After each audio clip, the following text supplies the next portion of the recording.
Dear colleagues, excellencies, gentlemen, ladies and gentlemen, dear friends, if you smell the scent of honest parliamentary work, then it's quite logical because we only left this place some hours ago. We had our budget discussions and they ended at, look at the, it ended at 4:30. So we just stopped to welcome you. That was the only reason that we are not debating until now. It's a great honor for me to welcome you to the Belgian Parliament. It's a rare privilege to say, to be joined by such a distinguished group of people that we all know are the most important in a country, the presidents of a parliament. We are gathered here today to mark the 7th anniversary of the NATO Parliamentary Assemblee. It is fitting that we do so in Brussels.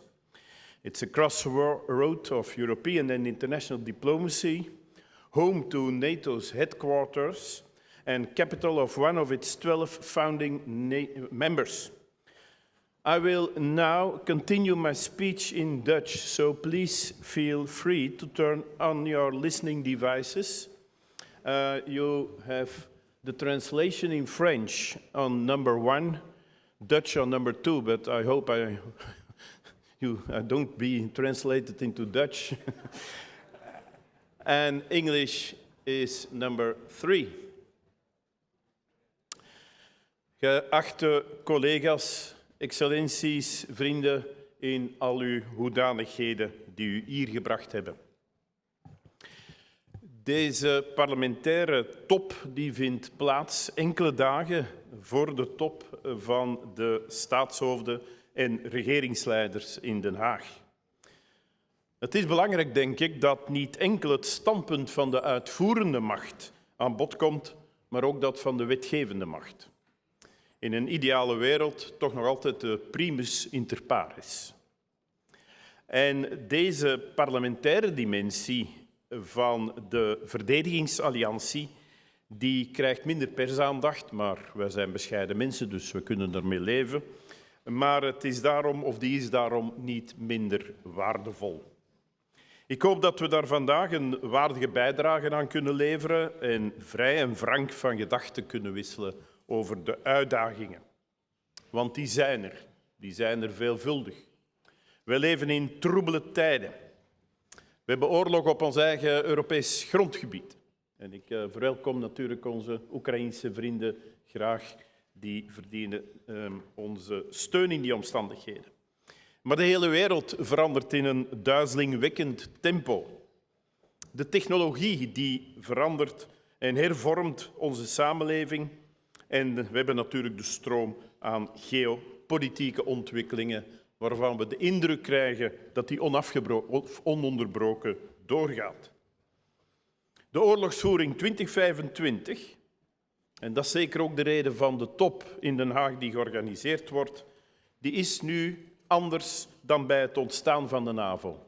Die is totaal anders dan 70 jaar geleden. Drones, cyber, hybrid, om maar 3 relevante termen te noemen die vandaag alomtegenwoordig zijn en de essentie van defensie vormen, maar in 1948 totaal onbestaande waren. In zulke tijden, in het bijzonder, is het goed om vrienden te hebben. Een verzekering dat we er niet alleen voor staan en dat gelijkgezinde naties met respect voor elkaars autonomie en alle meningsverschillen die er uiteraard zijn, dat is de essentie van democratie, met respect voor elkaar dat we aan hetzelfde touw zullen trekken wanneer het er echt toe doet. Namens de Kamer van Volksvertegenwoordigers, waarvan ik de eer heb die te leiden, wens ik u nogmaals van harte welkom in ons huis. Ik zou u willen uitnodigen voor een interessante gedachtenwisseling en niet alleen een overzicht van 70 jaar collectieve defensie van het Westen, zoals dat dan heet, maar vooral ook een vooruitblik op volgende 70 jaar van vrede, want dat is toch de insteek van deze instelling. Ik geef nu graag het woord aan mijn collega Vincent Blondel, voorzitter van de Senaat.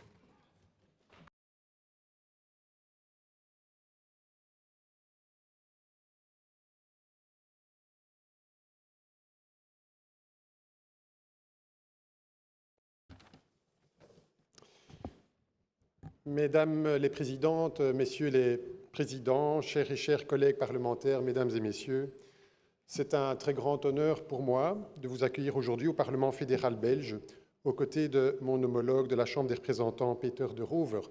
Je voudrais souligner en particulier sa grande résistance à la fatigue, puisque non seulement il a présidé cette assemblée jusqu'à près de 5 heures du matin cette nuit, et par ailleurs, il est depuis une semaine tout jeune papa d'un nouvel enfant.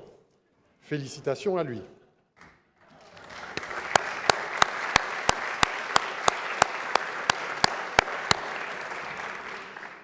Et bienvenue à Marcel, on s'assurera de lui laisser le meilleur des mondes possibles pour son futur. Je tiens à remercier l'Assemblée parlementaire de l'OTAN et plus particulièrement son président, Marcos Perestrello, et toutes les équipes de l'Assemblée parlementaire de l'OTAN d'avoir pris l'excellente initiative d'organiser ce volet parlementaire du sommet afin de célébrer le 70e anniversaire de l'Assemblée parlementaire de l'OTAN, mais aussi par là de mettre en lumière la dimension parlementaire de notre alliance, l'OTAN. Je suis également ravi de retrouver autant de visages familiers. Comme vous le savez peut-être, je suis président du Sénat, mais je suis également professeur d'université et président de la Commission des sciences et des technologies de l'Assemblée parlementaire de l'OTAN.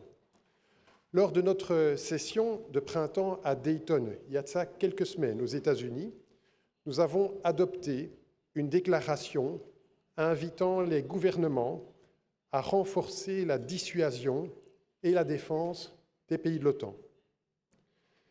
Dear colleagues, we know that raising deterrence to a higher level requires significant financial resources. In its declaration, the NATO Parliamentary Assemblee calls on government to step up their contributions to transatlantic security so that each and every country fully assumes its share of responsibility and accelerates investment in defense. We all know that this is not easy. Just a few hours ago, this chamber was the scene of a particularly heated parliamentary debate on Belgian budget, including its defense budget. These discussions, often long and intense, also take place in your assemblies. They illustrate very well the difficulty our state face, that of strengthening our collective security by investing in defense, without neglecting sectors that are essential to the proper functioning of our society. Finding the right balance is a delicate task. But when I think of this delicate balance to be found, I think of my recent exchange with a participant in the Balkan War, who said to me in Dayton a few weeks ago, "You know, Vincent, without security and defense, there is not much left. Education, health, culture, justice. Without security, there is not much left of any of that." And when I think about this delicate balance, I also think about this visit that several of us made to Kiev in Ukraine a few weeks ago at the invitation of our colleague, of our dear colleague and friend, Ruslan Stefanchuk, to commemorate the atrocity committed by Russian troops in Bucha. That was a moving moment to whoever participated in this commemoration, and such a visit helps us to realize what we are fighting for. Let us never forget that NATO's strength lies above all in its fundamental values. Our collective defense finds its meaning in the protection of freedom, democracy, human rights, and rule of law. It is also this determination that strengthens our resolute resolve to provide unwavering support to Ukraine. Our meeting today and next week summit in The Hague must send a strong political message that our democracies are determined to defend themselves together, as with the Belgian motto that you can see there on the back, l'union fait la force, eendracht maakt macht. Unity, trust, and dialogue must remain the pillars of our collective action. It is my hope that this day will be one of renewed commitment to security based on credible deterrence, but also on dialogue and prevention.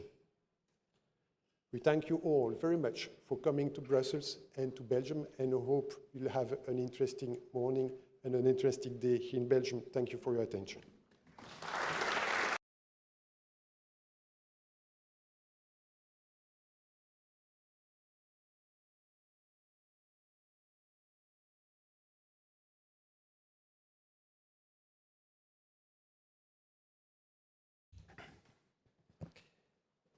Mesdames et Messieurs les Présidents, Mesdames et Messieurs les ambassadeurs, chers collègues, je tiens à remercier très chaleureusement les présidents de Rouver et Blondel de nous accueillir pour ce sommet parlementaire qui commémore le 70e anniversaire de l'Assemblée parlementaire de l'OTAN. Merci beaucoup, Monsieur le Président. À l'été 1955, nos pères fondateurs se sont retrouvés autour d'une conviction profonde, celle que l'engagement des pays membres de l'OTAN en faveur de la défense collective doit être ancré dans les fondements démocratiques de l'Alliance et s'appuyer sur le soutien de nos concitoyens par l'intermédiaire de leurs représentants élus. Depuis maintenant 70 ans, l'Assemblée porte la voix des populations alliées et contribue aussi ainsi à renforcer l'Alliance. Depuis 70 ans, nous faisons valoir auprès de nos concitoyens que l'OTAN constitue la clé de voûte de la sécurité de l'Europe et de l'Amérique du Nord. As allied heads of state and government prepare to meet in The Hague next week, we must affirm our Parliament's support for an ambitious agenda to strengthen NATO. First, we must step up to face the unprecedented threats and challenges, the direct threats of Russia and terrorism, the rising instability in our neighborhood, and the menace to the rules-based order and our democratic way of life. We must adopt a new, robust defense investment plan, urgently develop our industrial base, and take back the lead in new technologies. As we do this, we must shift and rebalance the transatlantic burden and responsibilities within NATO. Our parliaments must let our governments know that we support increased defense spending, that we support a stronger and fairer NATO. The second priority is that we must increase our resilience and better count the autocrats' hybrid warfare and their challenge to the international order. This is why our Assembly will continue to press for the establishment of a Center for Democratic Resilience at NATO headquarters. I welcome that allies are considering including spending on resilience in the defense-related financial commitment of the new Defense Investment Plan. Third, allies must continue to make clear they stand with Ukraine, unwavering in their support for Ukraine's democracy, independence, sovereignty, territorial integrity, right to self-defense and self-determination, including NATO membership. Unwavering in the principles this alliance stands for, and unwavering in their commitment to bring peace through strengths. Colleagues, our alliance of democracies must continue to follow three cardinal virtues: clarity, unity, and strength. We must be guided by the moral clarity of our shared democratic values. We must act in unity to underpin our credibility, and we must bring to bear our collective strengths to the threats and challenges neither North America or Europe can solve alone. Then I have no doubt we will succeed and continue to protect the security of the 1 billion citizens living under NATO's roof. Thank you very much for your attention. Welcome to our Speaker Summit, and I hope to hear your remarks.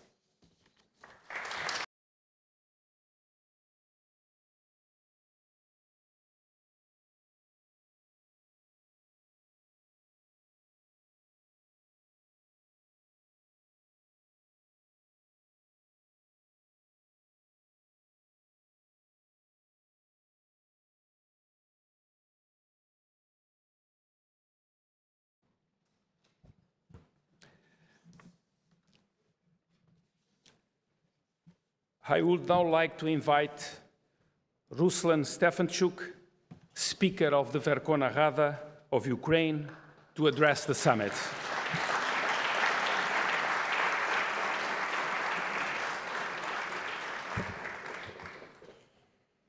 Your Excellency, Mr. President, honorable speakers, members of parliament, dear ladies and gentlemen, thank you for the opportunity to address the NATO Parliamentary Summit, to speak to friends, allies, and partners.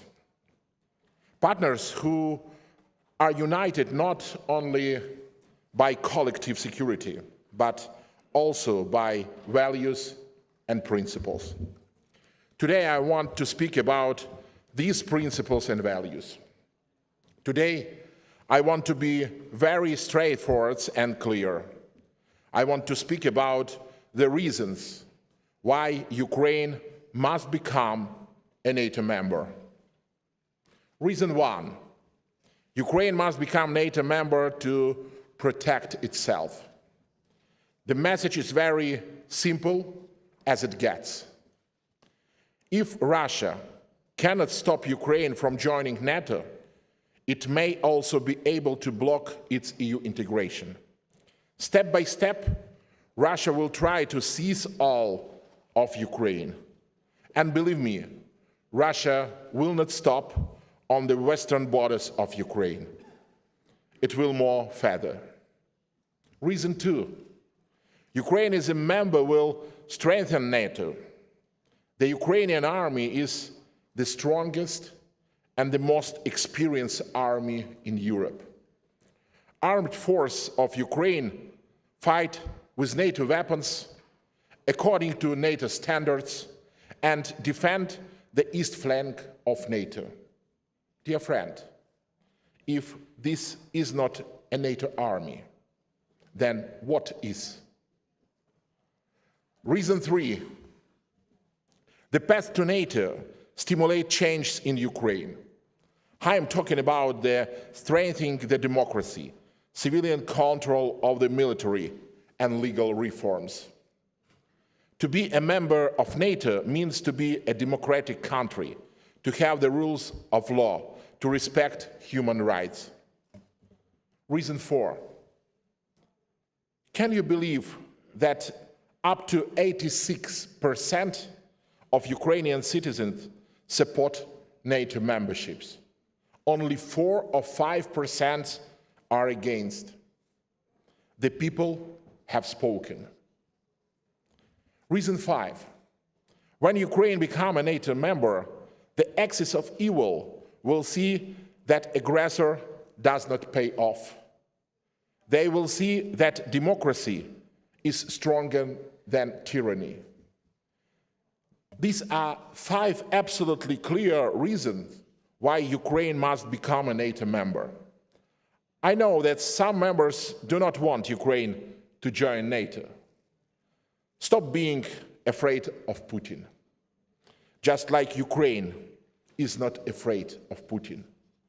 And we are not even members of the strongest defense alliance in the world. Putin must not have a veto right in NATO. NATO must not tolerate that Russia influence who can become a NATO member and who cannot. Putin will draw red lines only where he is allowed to. And Ukraine proves every day that red lines exist only in Putin's head. We can't let these red lines get into our head. Dear Mr. President, dear colleagues, Mr. President, yesterday you said that the war in Ukraine is the most serious test for NATO. And I really want NATO to pass this test. NATO was born as a response to a totalitarian threat. Now, this threat is stronger than ever. So, dear NATO, become who you were born to be. Forget the doubts. Forget the fears. Forget the self-imposed red lines. Send a strong message to Moscow dictator and other dictators around the world. Dear friend, Ukraine wants to become a member of the alliance. Ukraine wants peace just as every NATO country wants peace. A just and lasting peace. But let's be clear, peace cannot be traded for the one's own land or one's own people. Tell me, is anyone here prepared to exchange peace for their own citizens, for their own territory? We will never recognize a temporary occupied territory as part of Russia. We will not allow Russia to meddle in our domestic policy. We will not tolerate Russia dictating us the choice of our foreign policy. We are ready for a full and unconditional ceasefire, but our common enemy does not want peace. I am grateful to all of you for the support already provided. But now is not the time for hesitation. It's time for strong decisions. It's time for resolute actions. With your support, we will end this war. Together with you, we will open a new chapter, a chapter of hope, recovery, and justice. Thank you for your attention, and Slava Ukraini!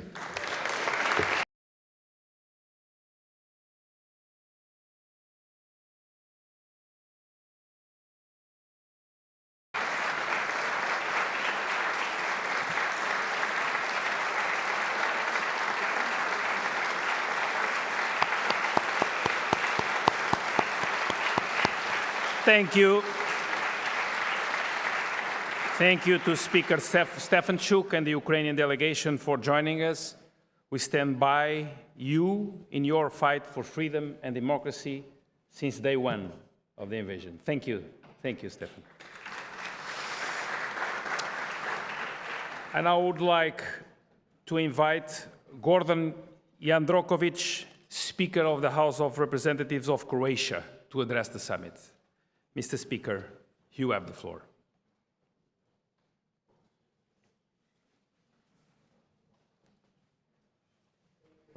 Thank you, Mr. President, dear colleagues, ladies and gentlemen.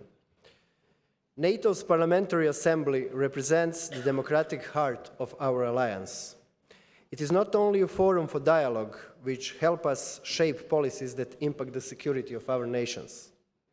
It also plays a crucial role in bridging the gap between military strategy and public accountability. By gathering at this summit, I believe we demonstrate the dedication of our national parliaments to contribute, to continue building NATO as a strong, cohesive, and forward-thinking alliance. An alliance that is ready to act promptly, decisively, and collectively. To do so, we must continue adapting to new realities, geostrategic, military, and technological. By doing that, we can ensure that our societies and our defenses are ready to face the next generation of threats. Dear colleagues, challenging times call for decisive actions. We must remain committed to strengthening our alliance and stand as united and resolute as ever.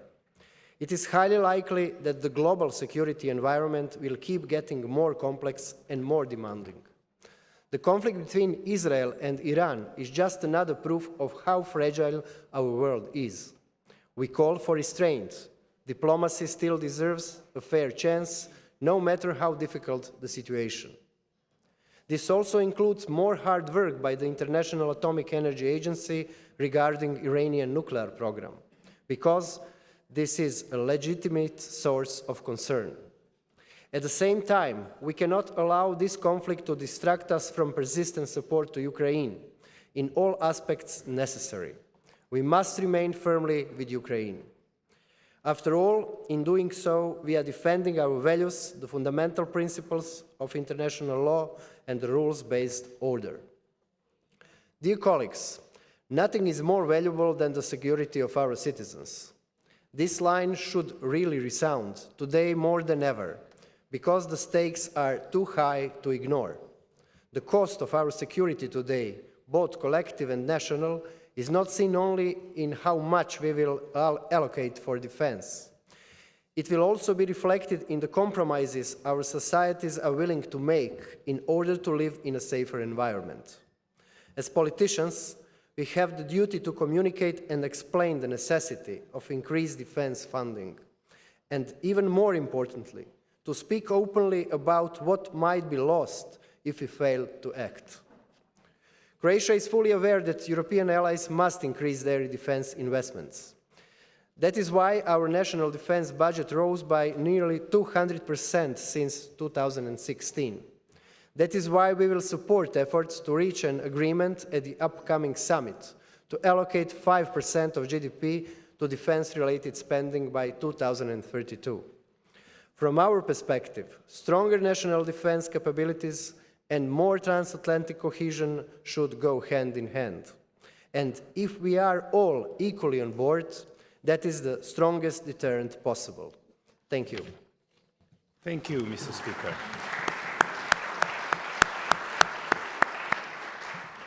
I would now like to invite Fernando Gutierrez, head of the Spanish delegation, to address the summit.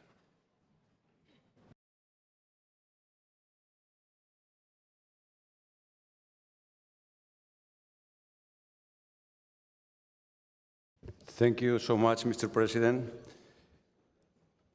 Europe is immersed in a process of awakening to the reality of defense demands following the sustained period of consumption of the peace dividends experienced on the continent once the dramatic effects of the Second World War were overcome.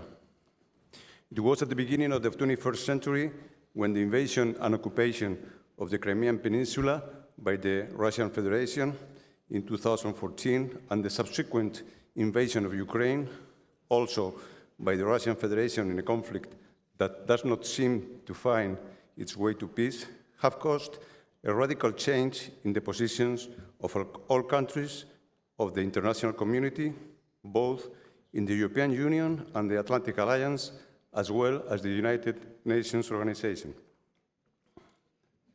In these circumstances, we must link the budget increase in defense investments to the defense planning process, so that the capabilities to be obtained by the armed forces for the performance of their duties come from that planning process in which those responsible for the armed forces determine the capabilities with which they must be provided.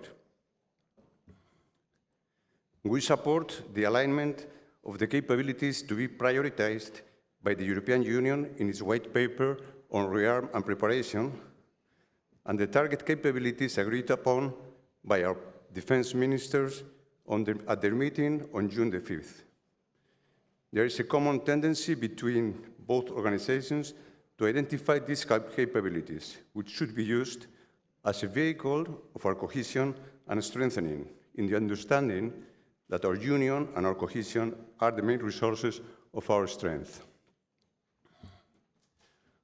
Our defense industry must provide a response to the shortcomings and needs expressed by the members of our armed forces, who are the ones who, if necessary, will have to use the resources provided to them in order to guarantee our security. Defense is a state policy that must enjoy the consensus and support of the main political parties in all countries. No government should subject the capabilities it provides to our armed forces to ideological motivations, but rather purely to technical ones.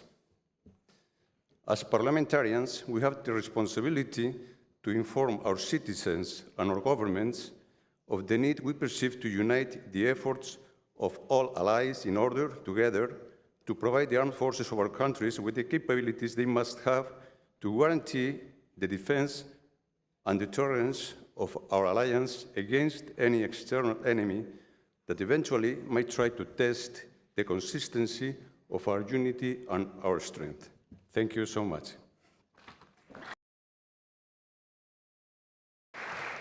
Thank you, Senator. I would now like to invite Lori Hussar, Speaker of the Riigikogu of Estonia, to address the summit.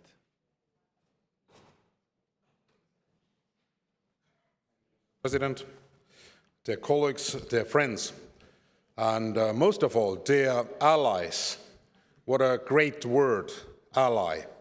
It's coming from Latin, alligare, and means to bind. And this is all about what NATO is, to bind us. Let me be clear.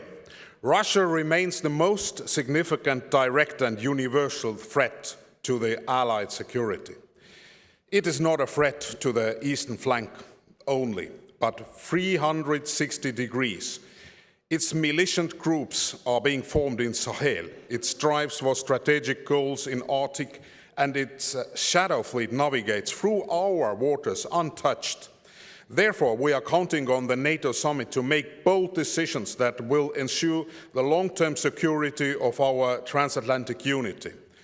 Estonia has committed to raising its defense spending to 5.4% between 2026 and 2029. We support the proposed NATO 5% target, and we think it should be reached by 2030. We need to set a quicker deadline for raising defense spending on the required level so that we can implement the agreed upon NATO defense plans and be prepared to defend if necessary. We should focus not just on spending more on defense, but on spending smarter and more efficiently. That means removing the remaining defense trade barriers between the allies. Major joint procurements, particularly in critical capabilities like ammunition and air and missile defense, will strengthen our collective security and boost growth and innovation in our defense industries. Dear colleagues, last year in Washington, the allies agreed that Ukraine's path to NATO is irreversible, and the NATO door must remain open to all those who share our values and contribute to the security of the Euro-Atlantic area. We continue to firmly believe that Ukraine's accession to NATO is the most reliable security guarantee for both Ukraine and the entire alliance, and think that an upcoming NATO summit in Hague should send a strong message of a long-term political and military support for Ukraine. Estonia remains committed to contributing 0.25% of GDP yearly to Ukraine military support, and we call all the allies to increase their respective military support to Ukraine. Dear allies, at this critical time, we must reaffirm our commitment to unity, strength, and to enduring transatlantic bond. The global landscape demands that we act not with hesitation, but with purpose. It's time to invest in our shared future, to continue providing the support Ukraine needs, and to strengthen our defense capabilities for the challenges ahead. Together, we can ensure peace and stability, not just for today, but for generations to come. Thank you for your attention. Thank you, Mr. Speaker. I would like to invite now Congressman Neil Dunn of the United States Congress. Neil, you have the floor.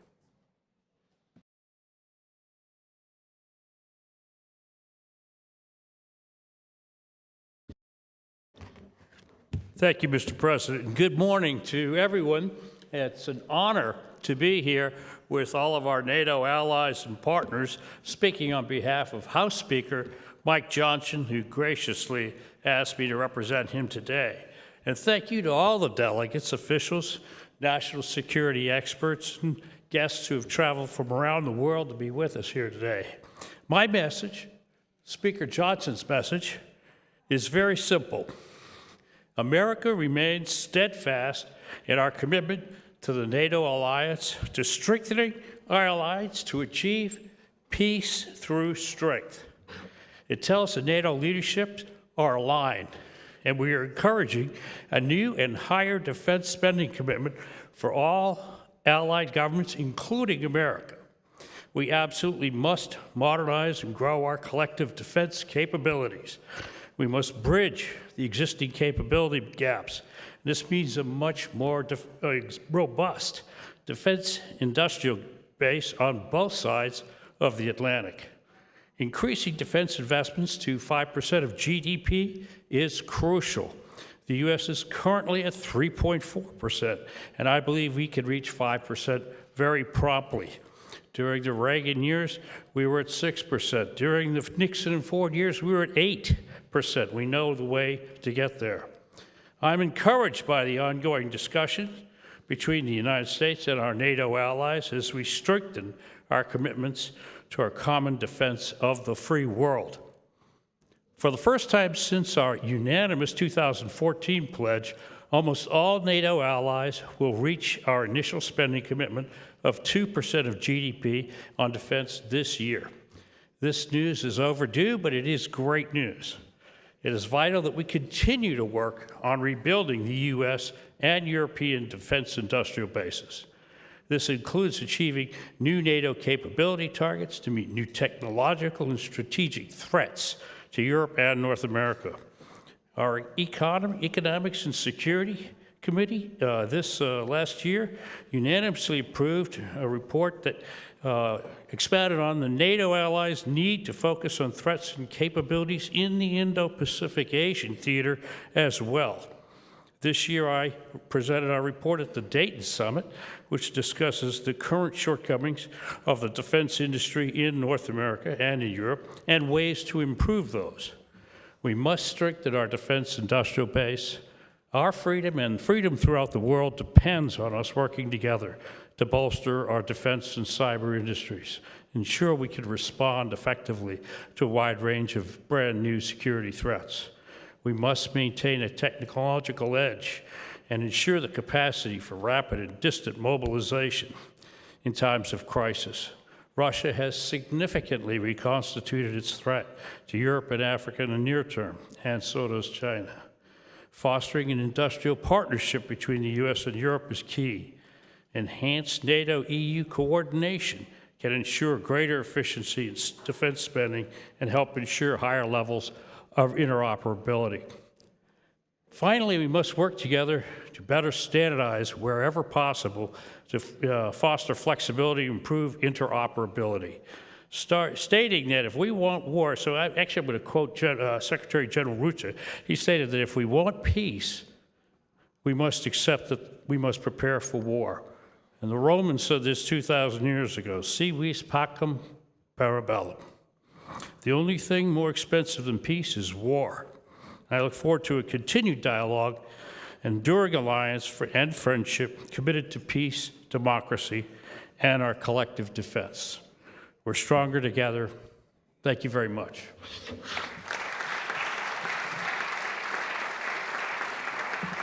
Thank you, Congressman.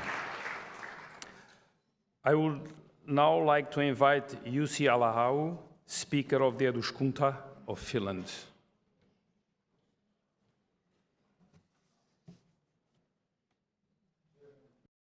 Ladies and gentlemen, esteemed colleagues and allies, as a direct consequence of the Russian invasion of Ukraine in 2022, we made a swift and almost unanimous decision to apply for membership in the alliance.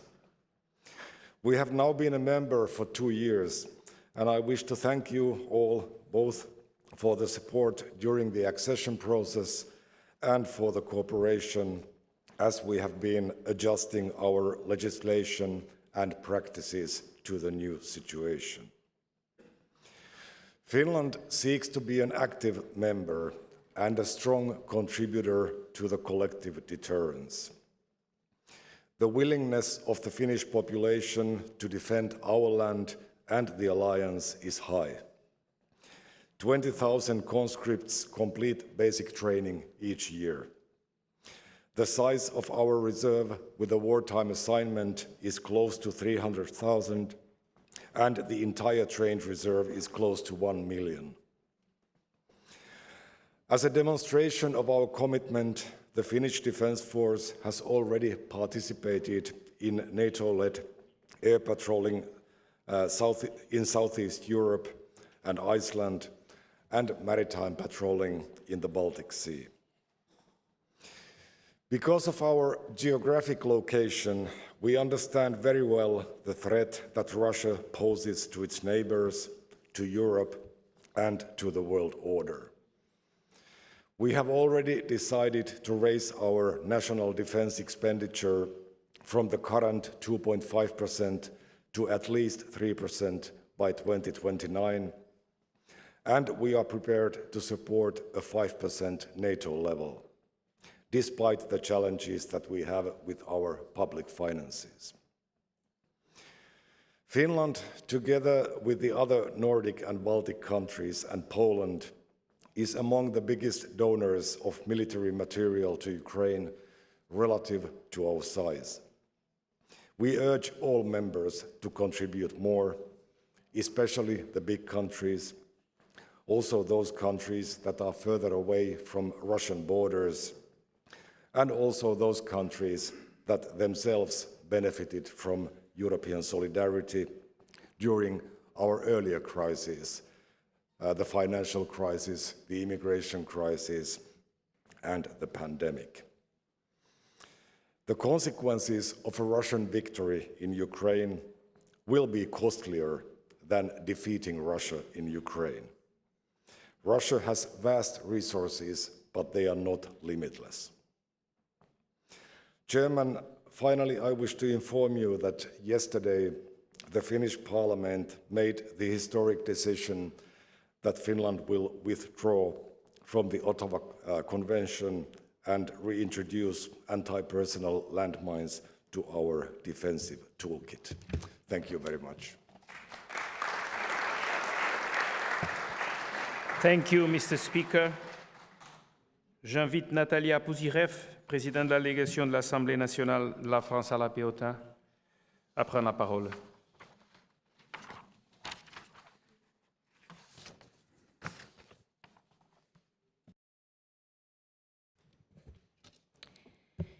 Mesdames les présidentes, messieurs les présidents, chers collègues, mesdames et messieurs, je vous prie d'excuser l'absence de la présidente de l'Assemblée nationale, Madame Braun-Pivet, dont je porterai aujourd'hui la voix. La régression du droit international et la tendance observée dans le sens d'une attirance de plus en plus forte pour des pouvoirs plus autoritaires doivent nous conduire à mener le combat pour la démocratie et à intensifier les échanges avec nos partenaires. Dans cette perspective, la diplomatie parlementaire tient un rôle essentiel au sein de notre Parlement. Elle est concrète car l'heure n'est plus aux simples discussions, mais à la résolution. Avec l'Assemblée parlementaire de l'OTAN, nous devons avoir ainsi à cœur de rétablir la confiance de l'opinion publique dans les institutions. Et il nous appartient de convaincre nos populations de la nécessité d'un accroissement des dépenses en matière de défense, mais également de maintenir un lien transatlantique fort.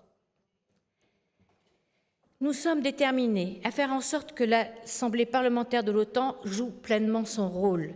En l'occurrence, à la session de printemps de Dayton, les parlementaires ont adopté à l'unanimité 2 déclarations invitant notamment les chefs d'État et de gouvernement des pays de l'Alliance à prendre des mesures fortes pour renforcer l'OTAN, tout en veillant à ce que le coût d'une dissuasion et d'une défense améliorée soit partagé plus équitablement.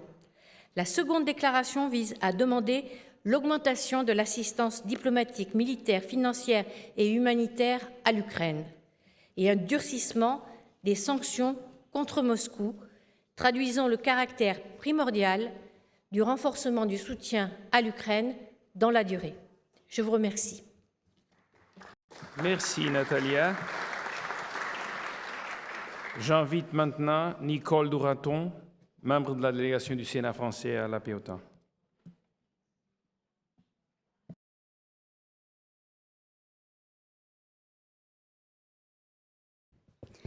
Merci, Monsieur le Président, Mesdames les Présidentes, Messieurs les Présidents, chers collègues. Je vous prie d'excuser l'absence du Président du Sénat français, Gérard Larcher. Je vous remercie pour l'honneur de m'exprimer devant vous aujourd'hui à un moment charnière pour notre Alliance. Face aux menaces croissantes et à l'instabilité durable sur notre continent provoquée par la guerre d'agression menée par la Russie contre l'Ukraine, l'OTAN doit plus que jamais faire la démonstration de son unité. C'est cette cohésion qui fonde la crédibilité et l'efficacité de notre alliance. Le conflit en Ukraine, tragique, rappel de la brutalité géopolitique, exige que notre soutien à l'Ukraine reste total, résolu et durable. Ce soutien n'est pas seulement un impératif moral. Il est un investissement dans la sécurité de l'espace euro-atlantique. Dans ce contexte, il est essentiel de renforcer le pilier européen de l'Alliance, car une défense européenne plus forte, plus autonome et plus cohérente contribuera de manière déterminante à notre sécurité collective. Renforcer le pilier européen, cela signifie aussi assumer pleinement nos responsabilités. L'augmentation des dépenses de défense est incontournable pour atteindre les cibles capacitaires agréées par nos ministres de la Défense en mai dernier, qui sont le gage de notre sécurité. Il ne s'agit pas d'une course aux armements, mais de répondre aux exigences du temps, défendre nos valeurs, nos frontières et nos peuples. Soyons à la hauteur de ces défis et des attentes de nos concitoyens. Je vous remercie. Merci, Nicole. I would like to invite Georgios Georgantas, Vice President of the Hellenic Parliament, to address the summit.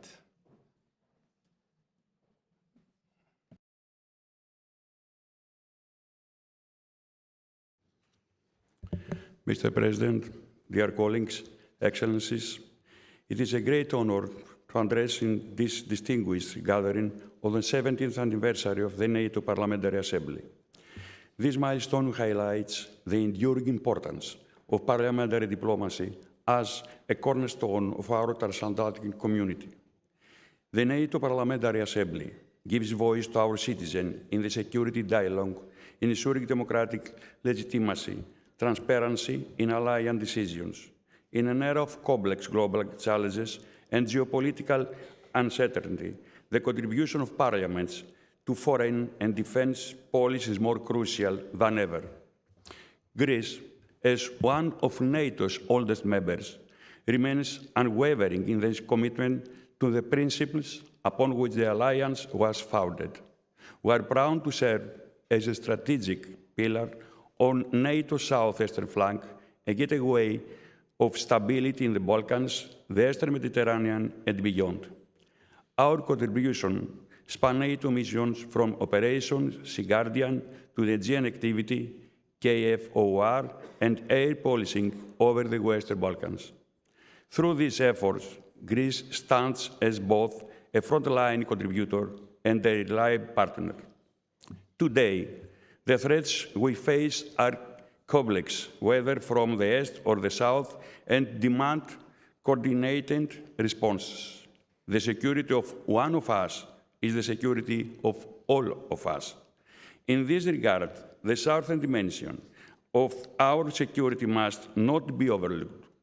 Energy security, maritime stability, irregular migration, and hybrid threats all require sustained alliance attention and engagement. We also welcome the alliance's renewed focus on defense investment, the capabilities. Greece, with traditionally high defense spending and a newly adopted 25 billion euros modernization program, is fully aligned with the goals of fair burden sharing and long-term readiness. Furthermore, Greece reaffirms its full support for Ukraine's sovereignty and Euro-Atlantic path. The establishment of the NATO-Ukraine Council and the launch of the multi-year defense and transition program mark a strategic evolution, which we strongly endorse. Finally, we believe that a more capable European defense pillar will complement, not compete with, NATO.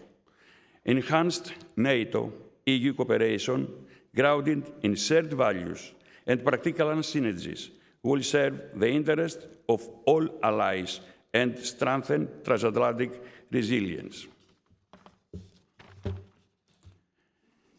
As we celebrate the Assembly's 70th anniversary, let us also look forward, reaffirming the role of parliaments as active agents of unity, legitimacy, and strategic foresight.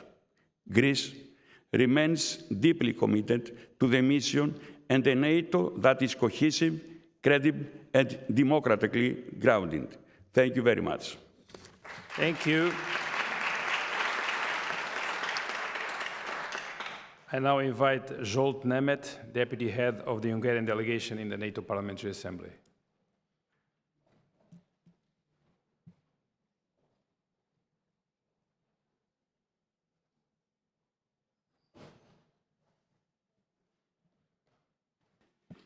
Mr. President, dear colleagues, I would like to pass on to you, first of all, the greetings of Speaker László Kövér. Dear colleagues, the Hague Summit is close, and the challenge in front of us is to place NATO on track again, strengthening our cohesion, strengthening our resilience, and our ability to maintain the high level of deterrence potential. And we also have to increase substantially our effectivity. These are very serious challenges in front of NATO. The European defense budgets have been mentioned by all of you. The 5%, yes, colleagues, is the buzzword to tackle. 5%. Let us get acquainted with these two words. Obviously, we need a new definition of defense-related expenses. And I think it will be a very important challenge for the Hague Summit. But also, we need to maintain our core undertakings concerning defense capabilities. What we cannot support Hungarians is the joint indebtedness by the European Union. We believe that Brussels should not exploit the defense challenge in front of us to centralize towards even more federalism the European Union. We are grateful to President Trump for the political pressure America exercises concerning the expenditure of the allies. The achieved 2% threshold we also owe to the United States of America. Otherwise, if that pressure wouldn't have taken place at the time, we wouldn't have achieved the results where we are now. Colleagues, economy is the next question I would like to tackle. Defense is business, and good investments are key to sustainability of our economies. It is our joint interest. Let me quote to you the second article of the Washington Treaty. They will seek to eliminate conflict in their international economic policies and will encourage economic collaboration between any or all of them. Yes, colleagues, we need to eliminate debates across the Atlantic and also the fundamental debates inside Europe. Both the transatlantic, the intra-European, and the interregional aspects are crucial. We need to have an equal distribution of economic opportunities. This is, in our opinion, the key question for the way forward, to make America and Europe great again. Dear colleagues, finally, I believe that if we are able to bring these deliberations, this will make NATO capable to influence war and peace in both hot conflicts around us, the East and the Middle East as well, peace through NATO. Thank you very much for your attention. Thank you. I would now like to invite Bryndís Haraldsdóttir, sorry for the Deputy Speaker of the Alþingi of Iceland.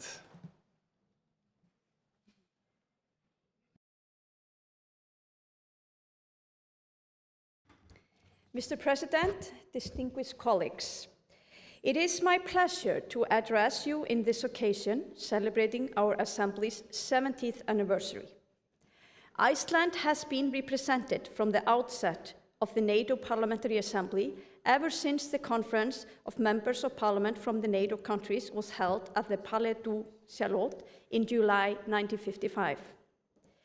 Yesterday, we in Iceland celebrated 110 years of women's suffrage, and looking at old photos, I noticed there was not many women present at our first conference in Paris in 1955. In fact, only two, from Denmark and the Netherlands. On that note, I would like to raise our attention to the UN Resolution 3025 on women, peace and security. Our great alliance must be the champions in fighting against gender-based violence as a tool of war, and have gender mainstreaming as a core principle in its policies and decisions. Iceland was a founding member of the alliance, and it is the only member without a standing military. But our geostrategic location during the Cold War was of immense importance. The Cold War came to an end and focus shifted elsewhere. But after a brief period of relief, Russia's aggression behavior from the invasion of Georgia in 2008, annexation of Crimea in 2014, and the culminating in the full-scale, unprovoked, brutal and illegal invasion in Ukraine in 2022 has completely changed the picture and affected the security and defense priorities of our ally. The importance of the transatlantic relations during these testing times cannot be overstated.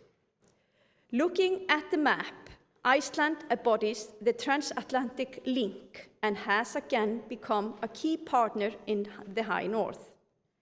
Iceland is firmly committed to NATO's strengthened deterrence and defense postures and collective defense.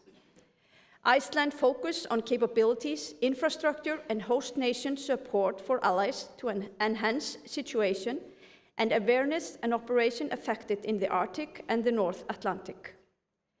A new defence policy for Iceland is currently being formulated, with a robust input from Alþingi, the Parliament of Iceland, and we will always remain a committed and trustworthy ally, ready to shoulder increased responsibilities as we approach a historic NATO summit in The Hague next week. Dear colleagues, as the former Secretary General of NATO, Jette Hopp-Scheffer, once wrote, our Assembly is a vital link between NATO and the wider public. I wholeheartedly agree and would like to add that it is an ever more important pillar in parliamentary diplomacy. The NATO Parliamentary Assembly is more relevant than ever, and I would like to conclude by congratulating us all on that occasion, wishing the Assembly a prosperous future and urge us to show unwavering solidarity in the challenging times ahead. Thank you. Thank you. I invite to address the summit Lorenzo Fontana, Speaker of the Chamber of Deputies of Italy. Mr. Fontana will speak in Italian.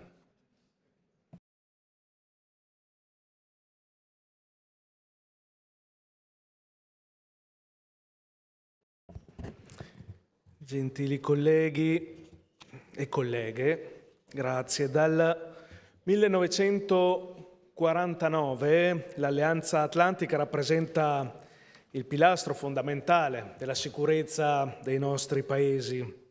Quest'anno ricorre, come sapete, il 70° anniversario della sua assemblea parlamentare, che in questi anni ha svolto un ruolo importante nel favorire il confronto e la coesione fra i membri. Le relazioni transatlantiche sono parte integrante dell'orizzonte politico dei nostri paesi. Oggi più che mai occorre valorizzarle nella consapevolezza che da essa dipende l'avvenire di una pace giusta e duratura nel mondo. La nostra presenza qui a Bruxelles testimonia la volontà di rendere ancora più forte questo vincolo nel solco dei precedenti incontri di Vilnius e di Washington e di sancire il diritto dei parlamenti nazionali ad esprimersi in vista dei vertici dei capi di Stato e di Governo. Nei prossimi giorni all'Aia la NATO sarà chiamata a una prova di maturità. Dovrà affrontare le sfide della sicurezza internazionale che oggi si estendono ai nuovi scenari geopolitici e alle nuove frontiere tecnologiche. In questo contesto gli Stati membri sono inoltre chiamati a trattare il tema della diversa suddivisione degli oneri finanziari per la difesa collettiva. L'Italia ha sempre assolto con responsabilità gli impegni che le derivano dalla sua partecipazione all'Alleanza. In considerazione dei legami tra le dinamiche che interessano il fianco sud, il fronte orientale e l'Indo-Pacifico, è necessario adottare un approccio in linea con la nuova visione geostrategica promossa dall'Alleanza. Sono fiducioso che la NATO, forte della sua storia e dei valori che la animano, saprà contribuire in modo determinante alla costruzione di un futuro più sicuro. È auspicio comune che il primo passo di questo percorso possa essere la fine dei conflitti in Medio Oriente e in Ucraina, che continuano ad essere motivo di profonda preoccupazione, direi sempre più profonda preoccupazione soprattutto per i nostri cittadini.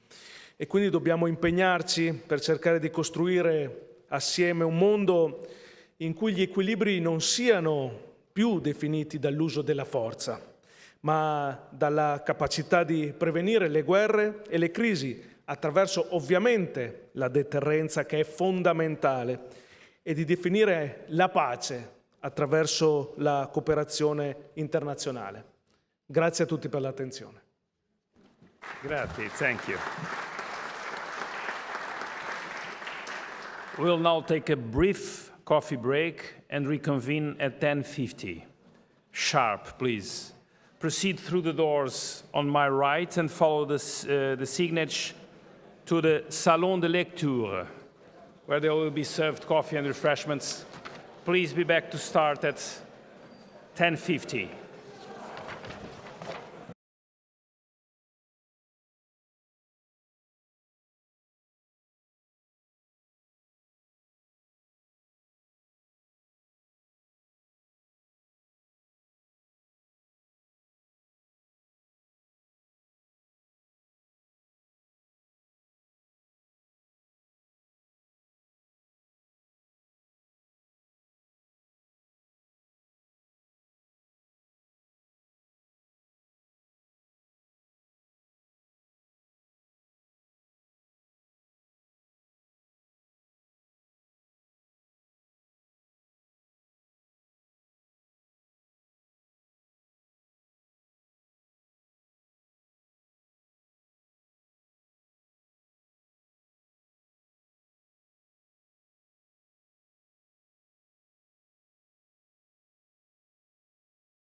Can you please take your seats so that we can restart the session, please?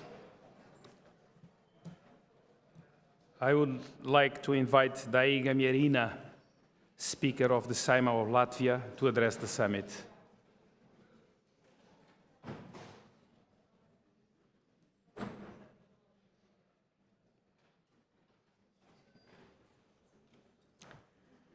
Godātie kolēģi, ekscelences,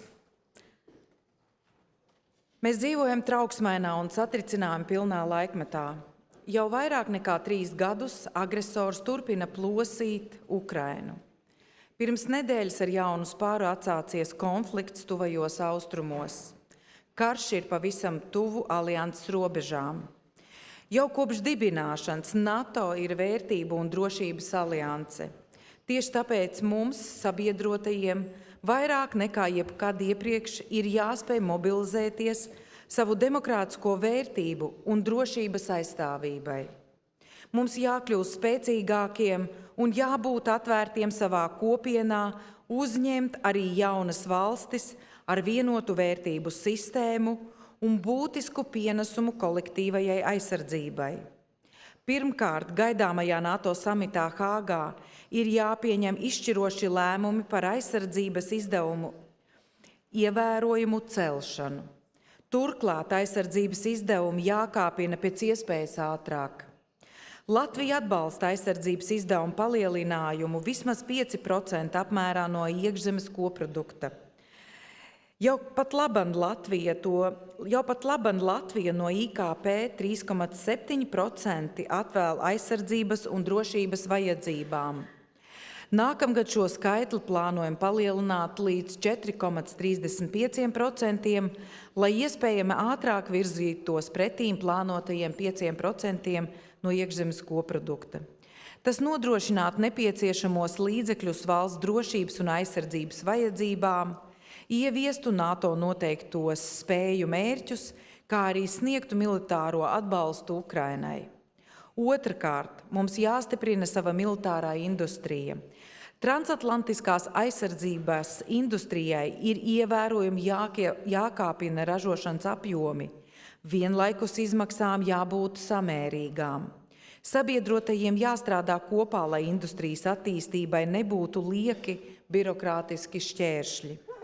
Treškārt, ir absolūti skaidrs, ka Krievija ir un paliek lielākais ilgtermiņa apdraudējums mums visiem. Krievijas mērķis ir sagraut Ukrainas valstiskumu un atjaunot savu iluzoro impēriju. Tas ir tieši draudz gan mūsu fiziskai drošībai, gan mūsu vērtību sistēmai. Mēs to nedrīkstam pieļaut. Miera saruna aizsargā agresors amorāli turpina bombardēt Ukrainas civiliedzīvotājus un civilo infrastruktūru, neskatoties uz ASV un citu sabiedroto pūlēm apturēt vardarbību. Krievija neizrāda nekādas pazīmes miera panākšanai, gluži otrādi, tā acīm redzami gatavojas vasaras ofensīvai pret Ukrainu. Latvija turpinās nelokām atbalstīt Ukrainu, atvēlot militārai palīdzībai vismaz 0,25% no sava IKP. Mēs atbalstam Ukrainas dalību NATO un arī Eiropas Savienībā. Tas kalpotu kā stingrākā drošības garantija Ukrainai ilgtermiņā. Ceturtkārt, stiprāks NATO ir kopā ar mūsu globālajiem partneriem Indijas un Klusā okeāna reģionā, ar ko mūs vieno kopīgas vērtības un izpratne par iespējamo apdraudējumu. Mums visos līmeņos jāstiprina sadarbība ar Austrāliju, Japānu, Jaunzelandi un Korejas Republiku. Kopīgas mācības, pieredzes apmaiņa un arī militārā industrija ir tās jomas, kur sadarbība jāstiprina jau tagad. Dārgie kolēģi, Hāgas samitam būs izšķiroša nozīme miera nodrošināšanā ilgtermiņā. Tam nepieciešama izlēmība un politiskā griba. Matemātika ir skaidra. Mums nepieciešama 5% investīcija, lai sargātu pārējos 95% savas labklājības un demokrātijas. Paldies! Thank you. I now invite Saulius Skvernelis, Speaker of the Seimas of Lithuania, to address the summit.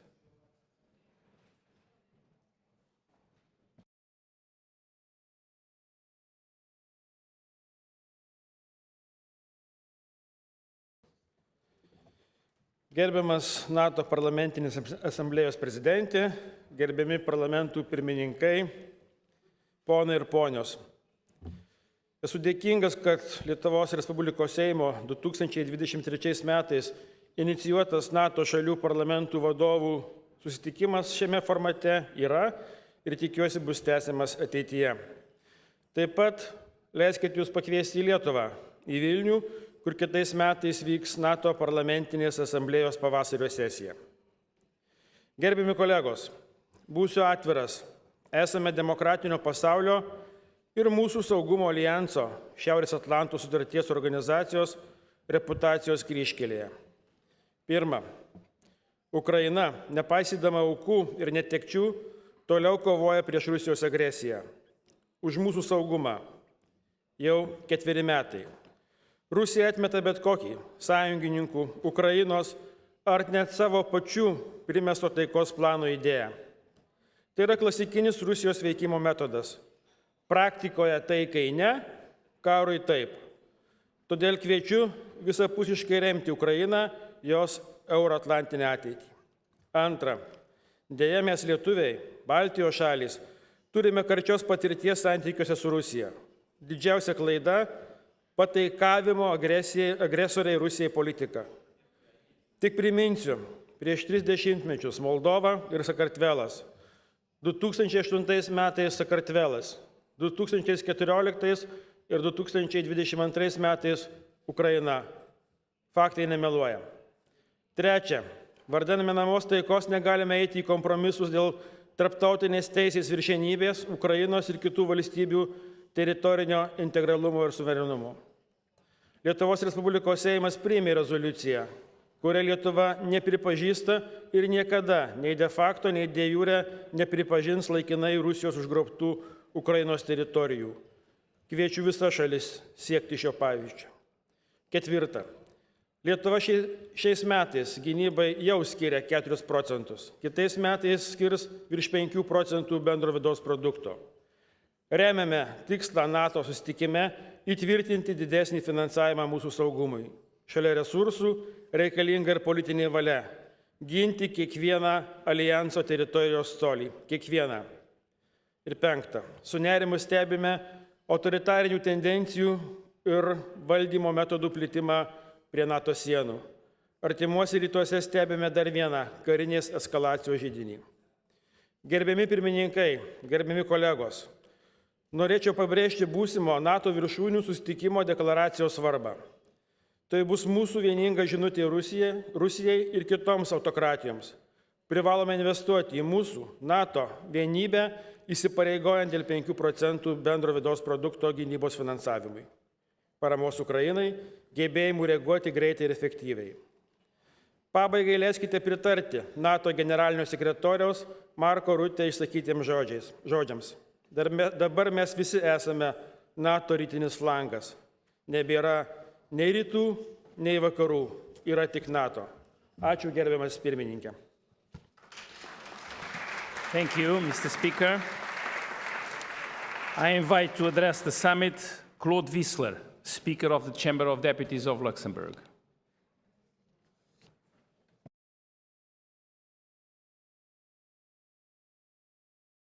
Mr. Speaker, ladies and gentlemen, despite countless efforts to open negotiations, despite persistent calls for ceasefire, a brutal war continues to rage in Ukraine at the very borders of our alliance.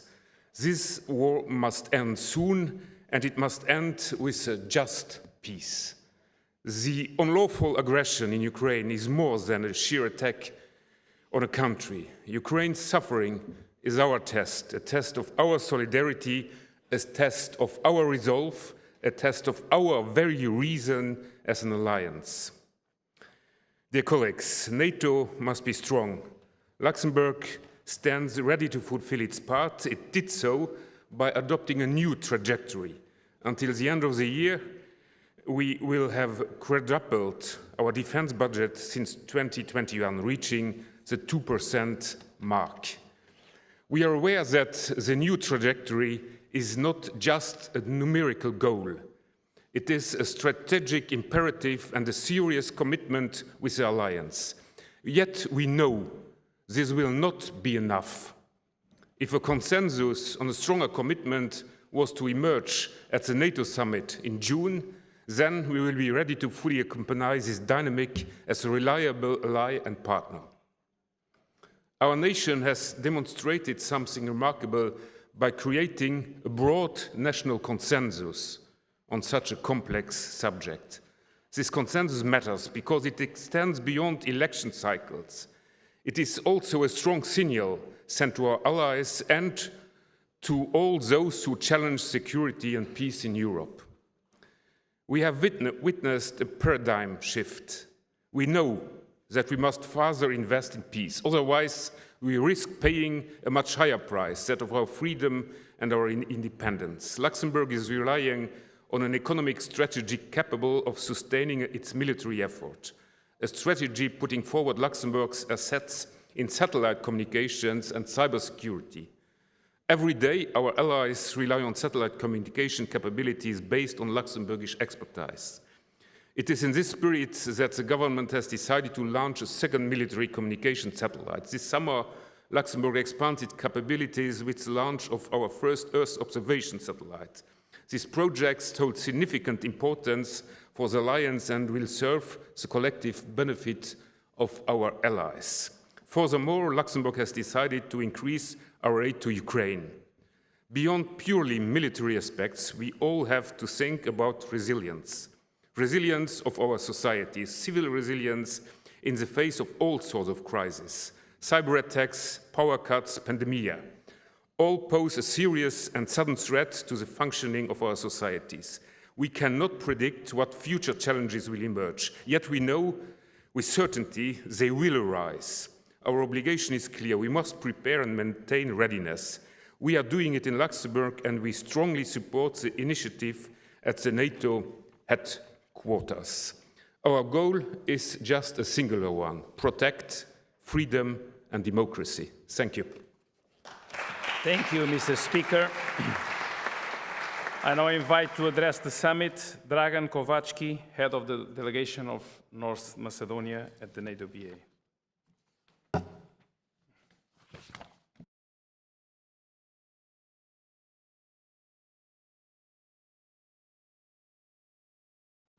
Thank you, Mr. President, distinguished presidents of national parliaments and heads of delegations, dear delegates, ambassadors, friends. As we mark 70 years of NATO Parliamentary Assembly as a pillar democratic dialogue in our alliance, let's remind ourselves that NATO is not only a military alliance, but a living community of democratic nations. Over the decades, our parliaments have worked to ensure transparency, accountability, and that the voice of our people is heard. For my country, the path to NATO was long and sometimes uncertain, but always guided by conviction, reform, and the belief in a shared Euro-Atlantic future. Our accession 5 years ago was a powerful affirmation of that choice. Our parliament played a key role, passing challenging reforms, building consensus, and reinforcing civilian oversight. Today, we continue that mission, ensuring our institutions support both national security and regional stability. As a country from Southeast Europe, our voice is shaped by resilience and transformation. We are proof that NATO's door remains open and that democracy is the path to peace. In today's world of disinformation, instability, and conflict, the role of our parliaments is to defend truth and make sure NATO's choices reflect the democratic will of our nations. Ahead of the NATO summit, let us stand united on the principles that define us: solidarity, accountability, and collective defense. Dear friends, freedom demands sacrifices. To secure our future, let's urge and support our governments to allocate 5% of GDP to defense and defense-related infrastructure. This isn't just about strength, it's about ensuring lasting security and prosperity for our citizens. My country remains fully committed, not only as a beneficiary, but as a responsible, reliable ally. Finally, I welcome the NATO PA's focus on the Western Balkans this year. I urge all of you to continue investing in the region through future memberships and cooperation initiatives. This is the only true path to lasting peace and security. Thank you. Thank you. I now invite Duško Stepjović, the head of the Montenegrin delegation to the NATO Parliamentary Assembly, to address the summit.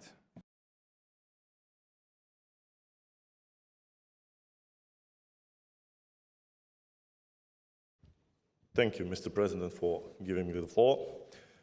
Honorable speakers and presidents of the parliaments, dear colleagues, it is with great honor that I address you today on behalf of Montenegro at this historic NATO Parliamentary Summit in Brussels. Marking the 70th anniversary of the NATO Parliamentary Assembly, our gathering today stands as a powerful reminder of the enduring strength of our alliance and the vital role that parliamentary diplomacy has played in shaping transatlantic unity over the past 7 decades.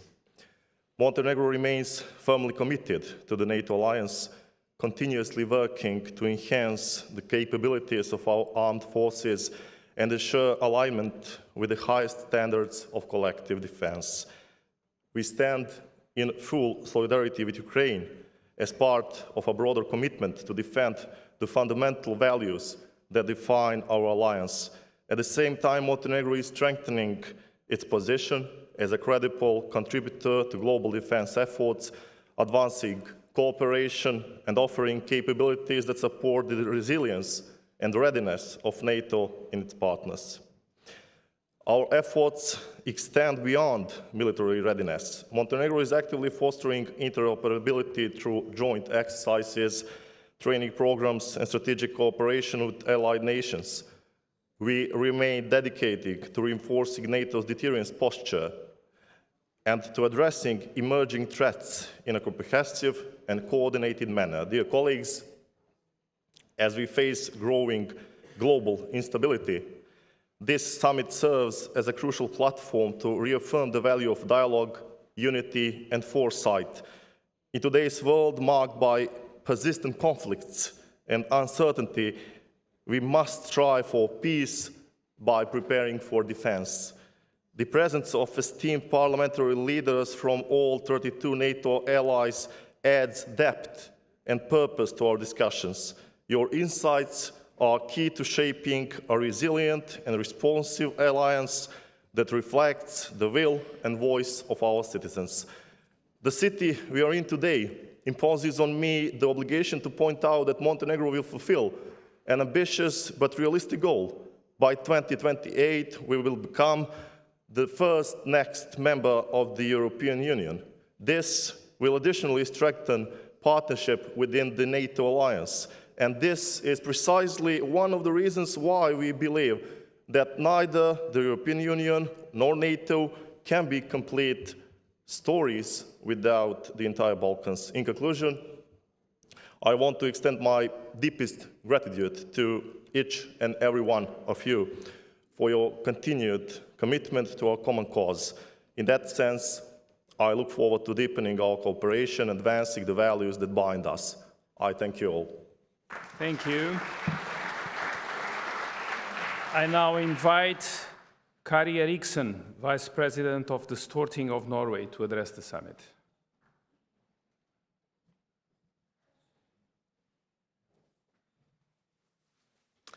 Thank you, and dear colleagues and ladies and gentlemen. As we approach the NATO summit in The Hague next week, Norway's message is clear. We stand united with our allies, we are committed to our shared security, and we are ready to take greater responsibility in an increasingly uncertain world. Russia's brutal war against Ukraine has reshaped our understanding of defense and deterrence. It reminds us that peace cannot be taken for granted and that freedom must be actively defended. Norway has responded with both words and action. Through the Nansen Support Program, running until 2030, we are providing long-term military and civilian support to Ukraine.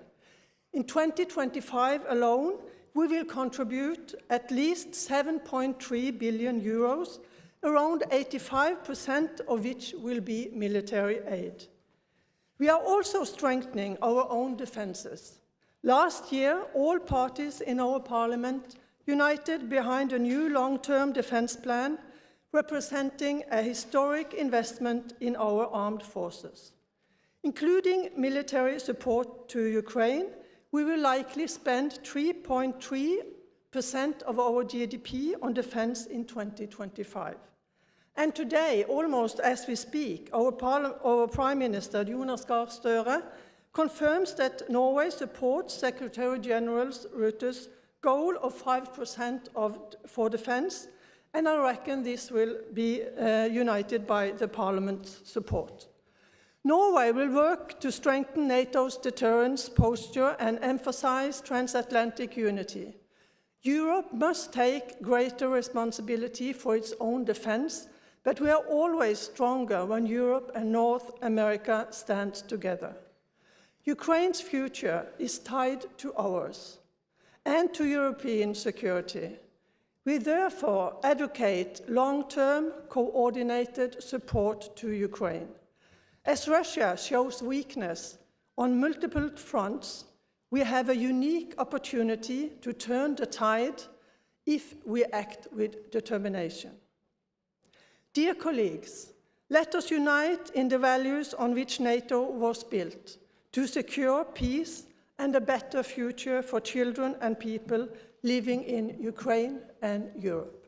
Thank you. Thank you.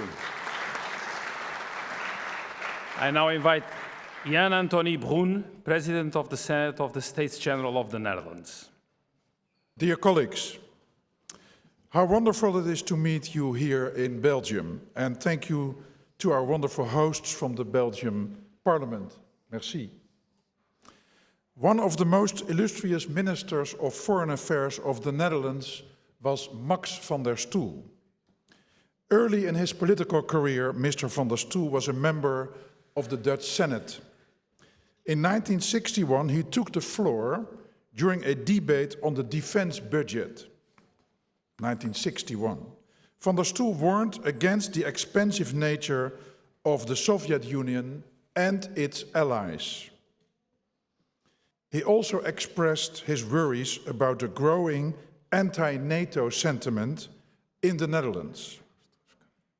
Finally, he called upon the Dutch government to defend the credibility of the alliance. And here we are 64 years later. The topics mentioned by Mr. van der Stoel have unfortunately never been as urgent as they are today. The war in Ukraine has shocked us all.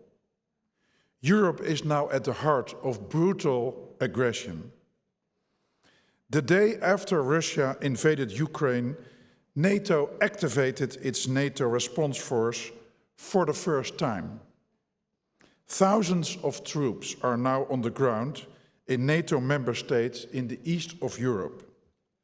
Finland and Sweden, after so many years of neutrality, have joined the North Atlantic Treaty Organization. The need for mutual defense and cooperation is once again at the heart of all NATO member states and our parliaments. As Max van der Stoel was convinced, NATO is once again, in the eyes of many people, an indispensable tool in the defense of freedom. In this respect, the NATO Parliamentary Assemblee is pivotal because parliamentary scrutiny in matters of war and peace is of the utmost importance.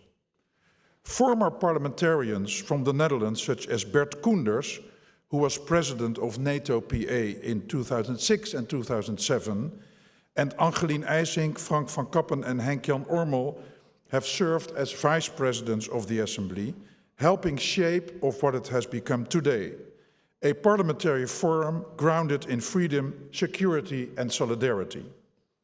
Proof that the NATO PA is as important today as it was 70 years ago. Dear colleagues, next week the Netherlands, my country, will host a NATO summit in The Hague, home to the Dutch Senate and House of Representatives. We look forward to hosting the delegations, and it will be our honor to do so. The Dutch have long recognized that defense is not only a matter of bunkers and battalions, but of laws, values, and legitimacy. Just this week, the House of Representatives of the Netherlands gave the green light to the Dutch government to agree to the 5% standard during the NATO summit. In a world marked by uncertainty, it is our shared commitment to freedom, solidarity, and parliamentary dialogue that anchors us. As we mark 70 years of the NATO Parliamentary Assemblee, let us look ahead with confidence and resolve. For freedom must be defended not only with force, but with words, with principles, and with parliaments. Thank you. Thank you. I now invite Joanna Rostowska, the head of the Polish delegation to the NATO PA. Distinguished President, dear colleagues, there's no doubt that Russian war against Ukraine is shaping NATO, present and future. The threat is not only military. Russia is attacking NATO countries through cyber operation, disinformation, sabotage, and political influence. And this is the real life.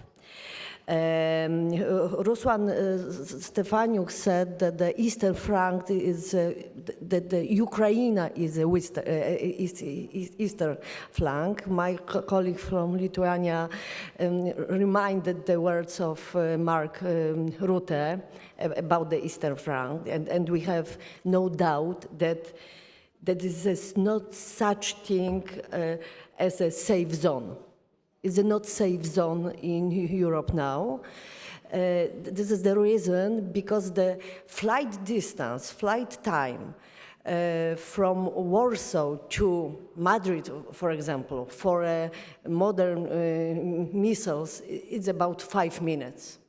And I have no doubt that it's not a safe zone, and we need to prepare all countries in Europe. We need to prepare to the future war. And this is why I will come to the concrete steps from the key allies like United Kingdom, where Prime Minister recently announced strategic defense review. Thank you very much. Baltic countries do a lot. Thank you very much. New members of NATO do a lot, Finland and Sweden. And Poland is also doing its homework. This year we are spending nearly 5% of our GDP. This is the highest in NATO. We are modernizing our army, buying new equipment, etc., etc. And when I was thinking about the future war, I didn't suspect that the Russian war in Ukraine would be mixed First, Second, and the Third World War with trench warfare, yes. But now, when we are see what happened during the conflict Israel-Iran, I think that this is this kind of war which I can imagine. And in my opinion, it's the big question: what kind of war is NATO supposed to prepare for?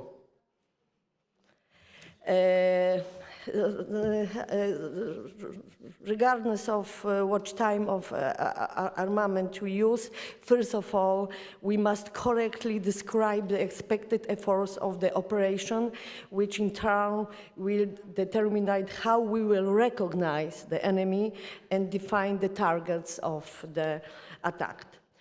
There is a clear need to combine intelligence capabilities, the rise of secure exchange of information to a new level in order to be able to effectively conduct the process of analysis, integration, and targeting. This is a task to perform by the Spatial Service of the NATO countries, image signal reconnaissance of the cyber defense units. Today, it's a component of the armed forces of the NATO countries must be carried out its activities of a full scale. Finally, let's be clear. NATO has two fundamental tasks today. We must do everything to be ready for an armed conflict on NATO territory in the short term and to continue to support Ukraine politically, economically, and militarily. Peace will only be real if it's just and fair and respect Ukraine's sovereignty and territorial integrity, sending a clear message. No reward for aggressor, no punishment for a victim. Ukraine plays in NATO, and our job is to make sure the path remains open, irreversible. Thank you very much. Thank you. I would now like to invite José Pedro Aguiar Branco, Speaker of the Assembly of the Republic of Portugal, to address the summit.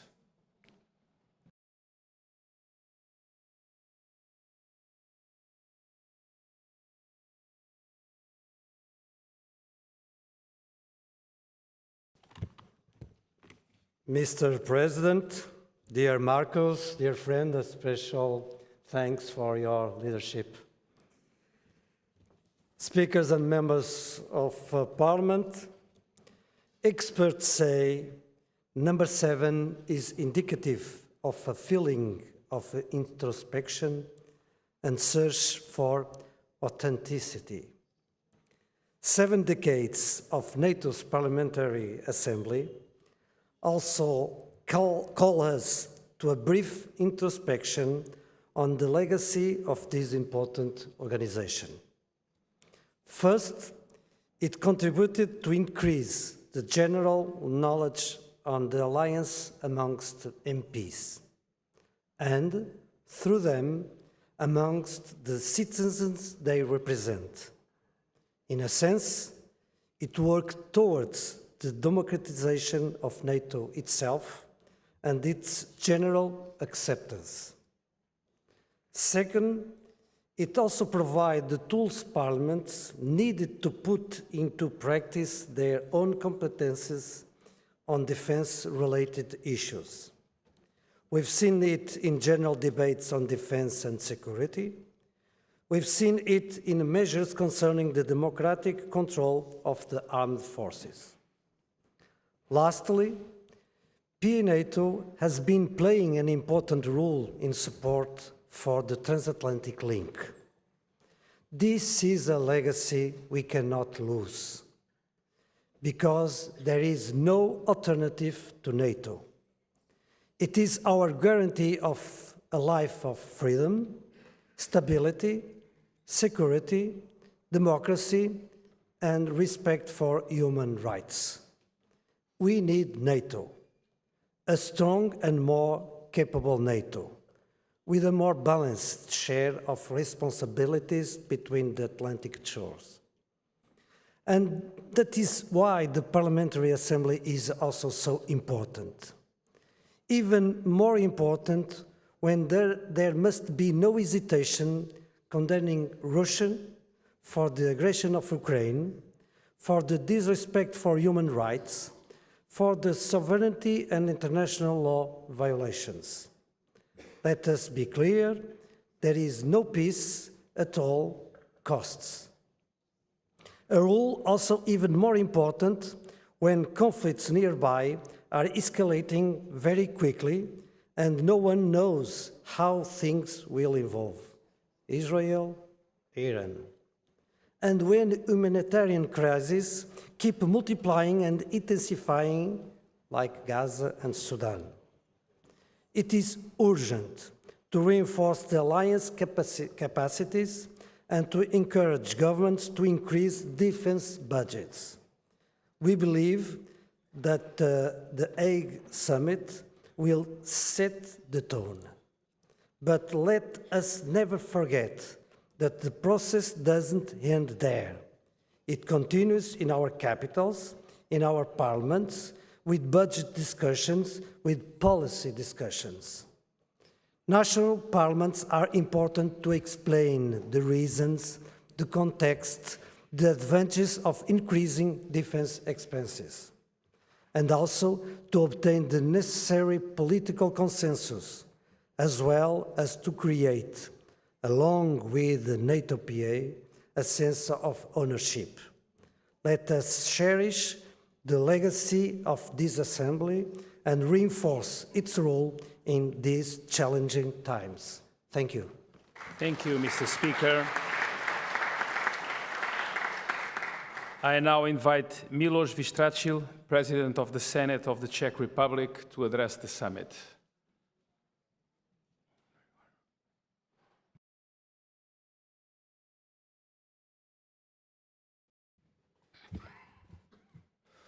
Dear colleagues, ladies and gentlemen, a strong transatlantic alliance is vitally important for Europe and the United States and other allies. Our resilience and defense capabilities depend on cooperation. Isolation would be a serious mistake for all. At the same time, Europe must do more to strengthen our collective resilience and defense. Europe must shoulder greater responsibility and truly revise its thinking and behavior. This means accepting and implementing substantial changes. Firstly, to increase defense spending and achieve our capability targets. Continued support for Ukraine must be part of this. They are fighting for the freedom of all of Europe, and they have also become a leader in defense capabilities. Secondly, we must gradually get rid of dependencies in strategic products, materials, or technologies from undemocratic countries.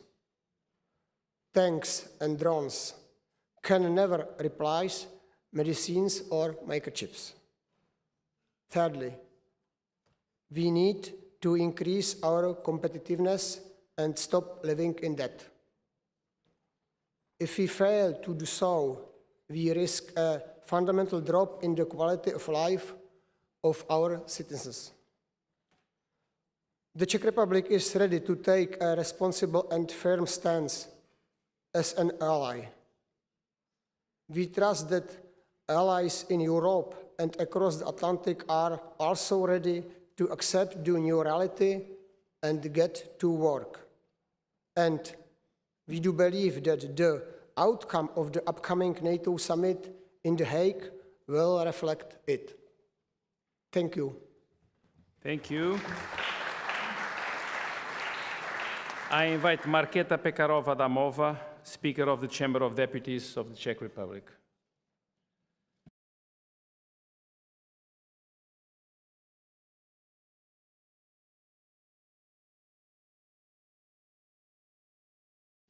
Dear colleagues, I would like to thank to our Belgian hosts and of course the NATO Parlementaire Assemblee for hosting this important meeting. The upcoming summit in The Hague will be a historical one. It is thus important that parliaments play an appropriate role. Czechia fully subscribes to the summit goals. demonstrating unity, commitment to a fairer burden sharing, ramping up of the defense industry, and stepping up support to Ukraine. These goals should be framed by a shared perception of Russia as a long-term, the most serious and direct threat to the Euro-Atlantic area. It is the Russian threat that is the main driving force of NATO's continuous adaptation. It is because of Russia that we need to radically increase our defense spending. Czechia has already committed to 3% of GDP on defense by 2030. We are prepared to join the emerging consensus of the new defense spending plan of 5% of defense and defense-related investments. Well-armed Ukraine is also our own best forward defense. Europeans have to take a larger share in supporting Ukraine. Czechia will continue doing its part, including through the ammunition initiative, training, and the contributions to NATO instruments, as well as through its participation in the coalition of the willing. Last year, we delivered and facilitated deliveries of 1.5 million rounds of large caliber ammunition to Ukraine. This year, in 2025, we aim to deliver even more. Czechia welcomes that NATO is addressing the growing challenges of China. We are concerned with China supporting the Russian economy and becoming a decisive enabler of Russia's war of aggression. Chinese sustained malicious cyber and hybrid activities, including disinformation, undermine NATO's interests.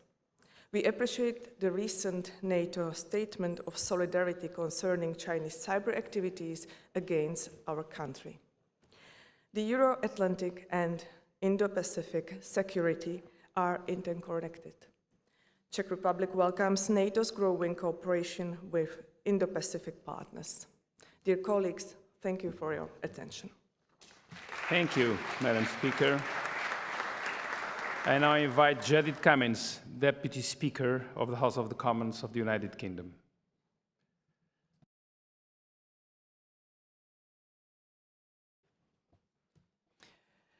Your Excellency, Mr. President, and fellow speakers, it's a great honour to be here today to speak on behalf of Sir Lindsay Hoyle, Speaker of the House of Commons, at this special 70th anniversary celebration of the NATO Parliamentary Assembly. For 76 years, NATO has kept us safe and prosperous, united by a common history and shared values, and a testament to the enduring power of collective security to deter aggression. As Winston Churchill stated during a speech in 1952, NATO was the surest guarantee not only of the prevention of war, but of victory should our hopes be blasted. As we commemorate 80 years since the end of the Second World War, with victory in Europe and over Japan, and today with global tensions running high, especially in Ukraine and the Middle East, Churchill's sentiment that strong alliances are required for victory in war and stability in peace has never been more important. In the 70 years since the NATO Assembly was formed, the world has changed. The threat we now face is more serious and less predictable than at any time since the Cold War. We face war in Europe, growing Russian aggression, new nuclear risks, and daily cyber attacks at home. Our adversaries are working more in alliance with one another, while technology is changing how war is fought. Drones now kill more people than traditional artillery in the war in Ukraine. And whoever gets new technology into the hands of their armed forces the quickest will have the advantage. That is why we in NATO need each other. We are meeting here just 4 days before the Hague summit. This summit needs to agree a historic new defence investment pledge. It must leave our adversaries in no doubt about our strength and our resolve. These are not easy decisions, but they are the right decisions, and the UK will play its full part. That is why the UK Prime Minister has launched a strategic defence review to move the country to war-fighting readiness, learning the lessons from Ukraine by harnessing drones, data and digital warfare to make our armed forces stronger and more lethal. In the UK, we remain determined to put Ukraine into the strongest possible position on the battlefield and at the negotiating table.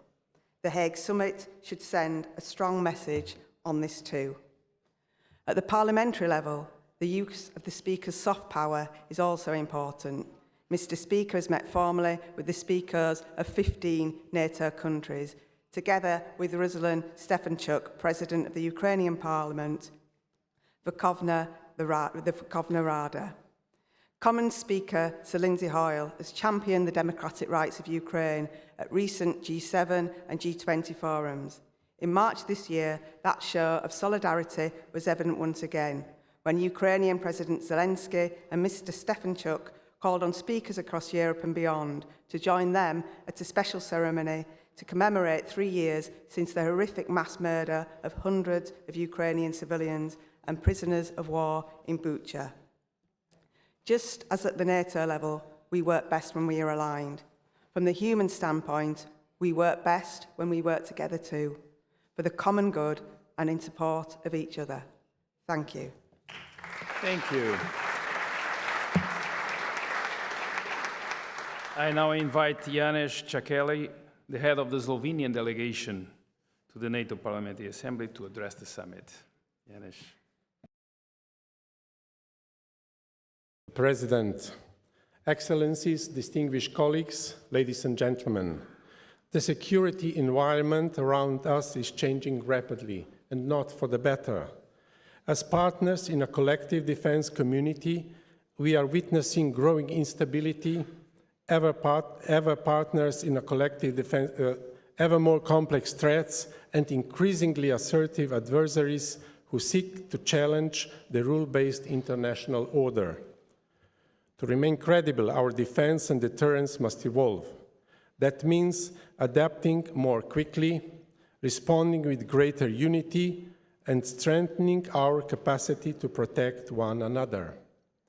Recent discussions within the alliance confirm a shared understanding we must be ready not only for defense, but also for resilience. A key part of this readiness is developing new military capabilities, not in theory, but in practical operational terms. Slovenia has recently adopted a national defense resolution outlining a comprehensive approach to national security.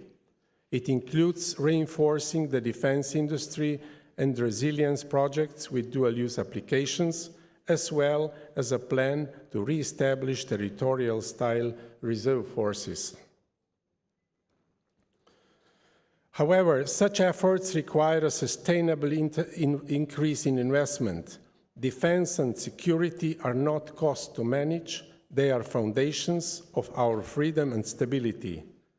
Slovenia is increasing its defense spending in line with its national plan, targeting 2% of GDP this year and a gradual rise to 3% by 2030. The ambition now is to move beyond minimal commitments to a level of investment that matches the reality we face. This includes not just core defense spending, but also broader investment in mobility, infrastructure, and defense industry capacity.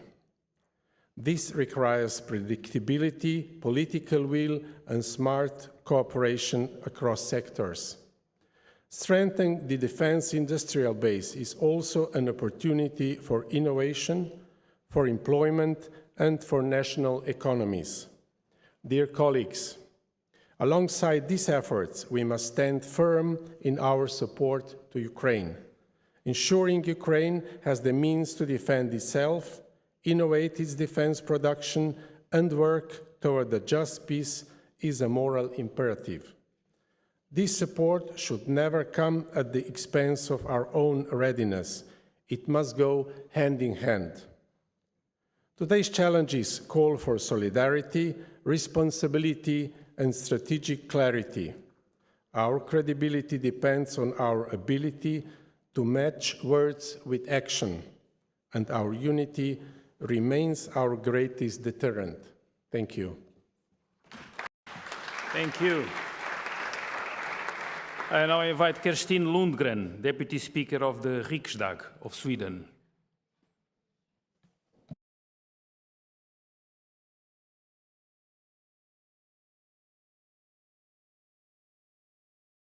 Thank you, Mr. President, and the President of the Belgian Senate, dear colleagues, excellencies.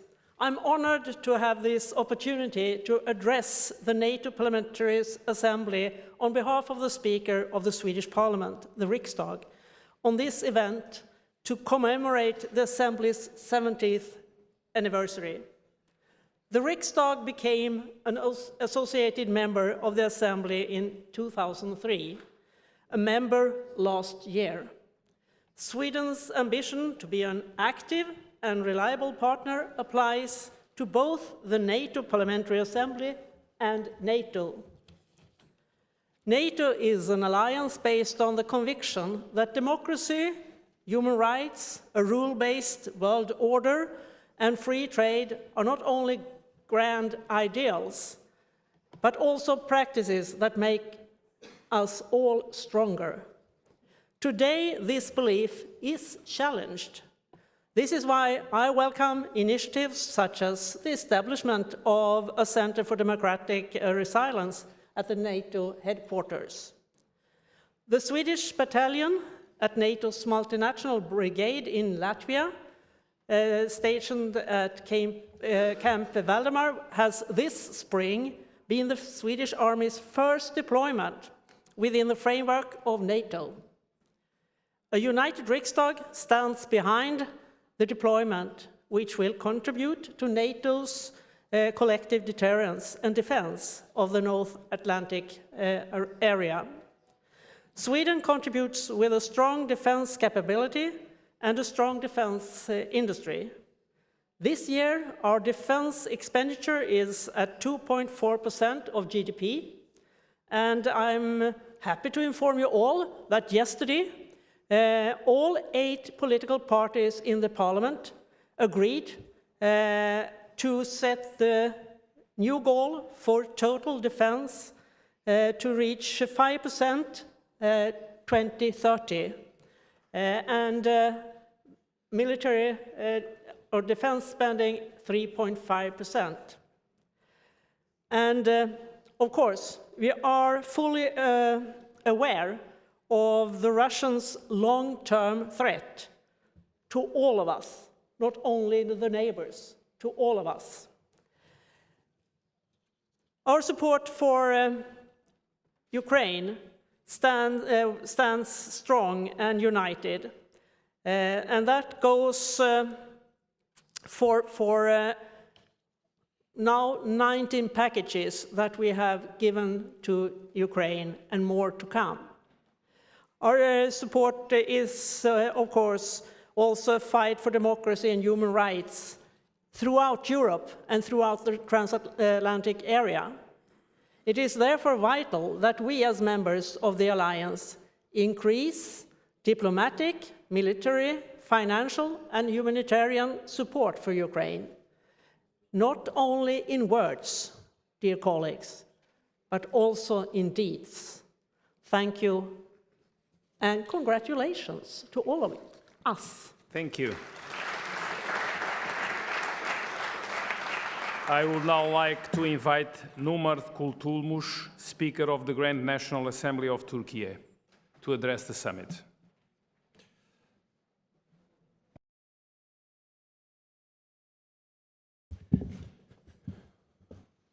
Mr. Chairman, honorable speakers, dear colleagues, I would like to extend my sincere thanks to the Belgian Parliament for hosting this summit.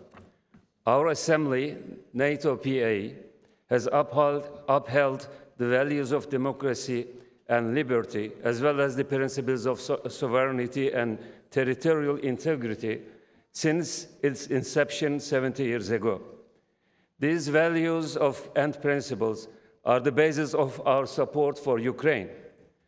While standing for Ukraine's sovereignty, independence, and territorial integrity, including Crimea, we have also remained at the forefront of the diplomatic efforts for achieving a just and lasting peace in the course of ongoing war. Dear friends, our values and principles which guide us on Ukraine must also apply to Palestine. The Allies' weak response to the genocidal campaign in Gaza undermines NATO's credibility in the eyes of the regional partners. It also reinforces the perception that the West is acting with double standards. Israel's ongoing occupation and aggression in Gaza and the West Bank, including East Jerusalem, constitute a total disregard of international law. Nothing can justify commission of serious crimes. Perpetrators must be held accountable. We therefore welcome recent statements and sanctions of some allied and partners' governments against Netanyahu government. Dear colleagues, we should also redouble our efforts in the parliamentary diplomacy area.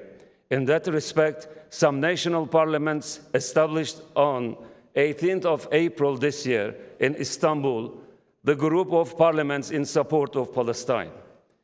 I invite parliaments that support the two-state solution in the region and the legitimate rights of the Palestinian people to join our initiative. Following Palestine, Lebanon, Syria, Israel now is attacking Iran in violation of international law. Israeli aggression in the region must end, and negotiations and diplomacy must resume. Dear friends, a just and lasting peace requires effective military deterrence, but also a stronger commitment to our values and principles. Therefore, NATO must further strengthen its perspective of peace and justice as wars and crises encircled our alliance's neighborhood. Finally, I would like to underline the fact that covenants without sword are only words and have no power to secure the world. On the other hand, without rules and principles, however, the sword becomes an instrument of unchecked power and despotism. Ukraine and Palestine will serve as a test of whether rules and principles or brute force will ultimately prevail. Thank you for you.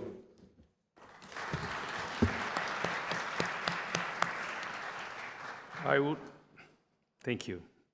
I would now like to invite Elisa Spiropali, Speaker of the Assembly of Republic of Albania, to address the summit.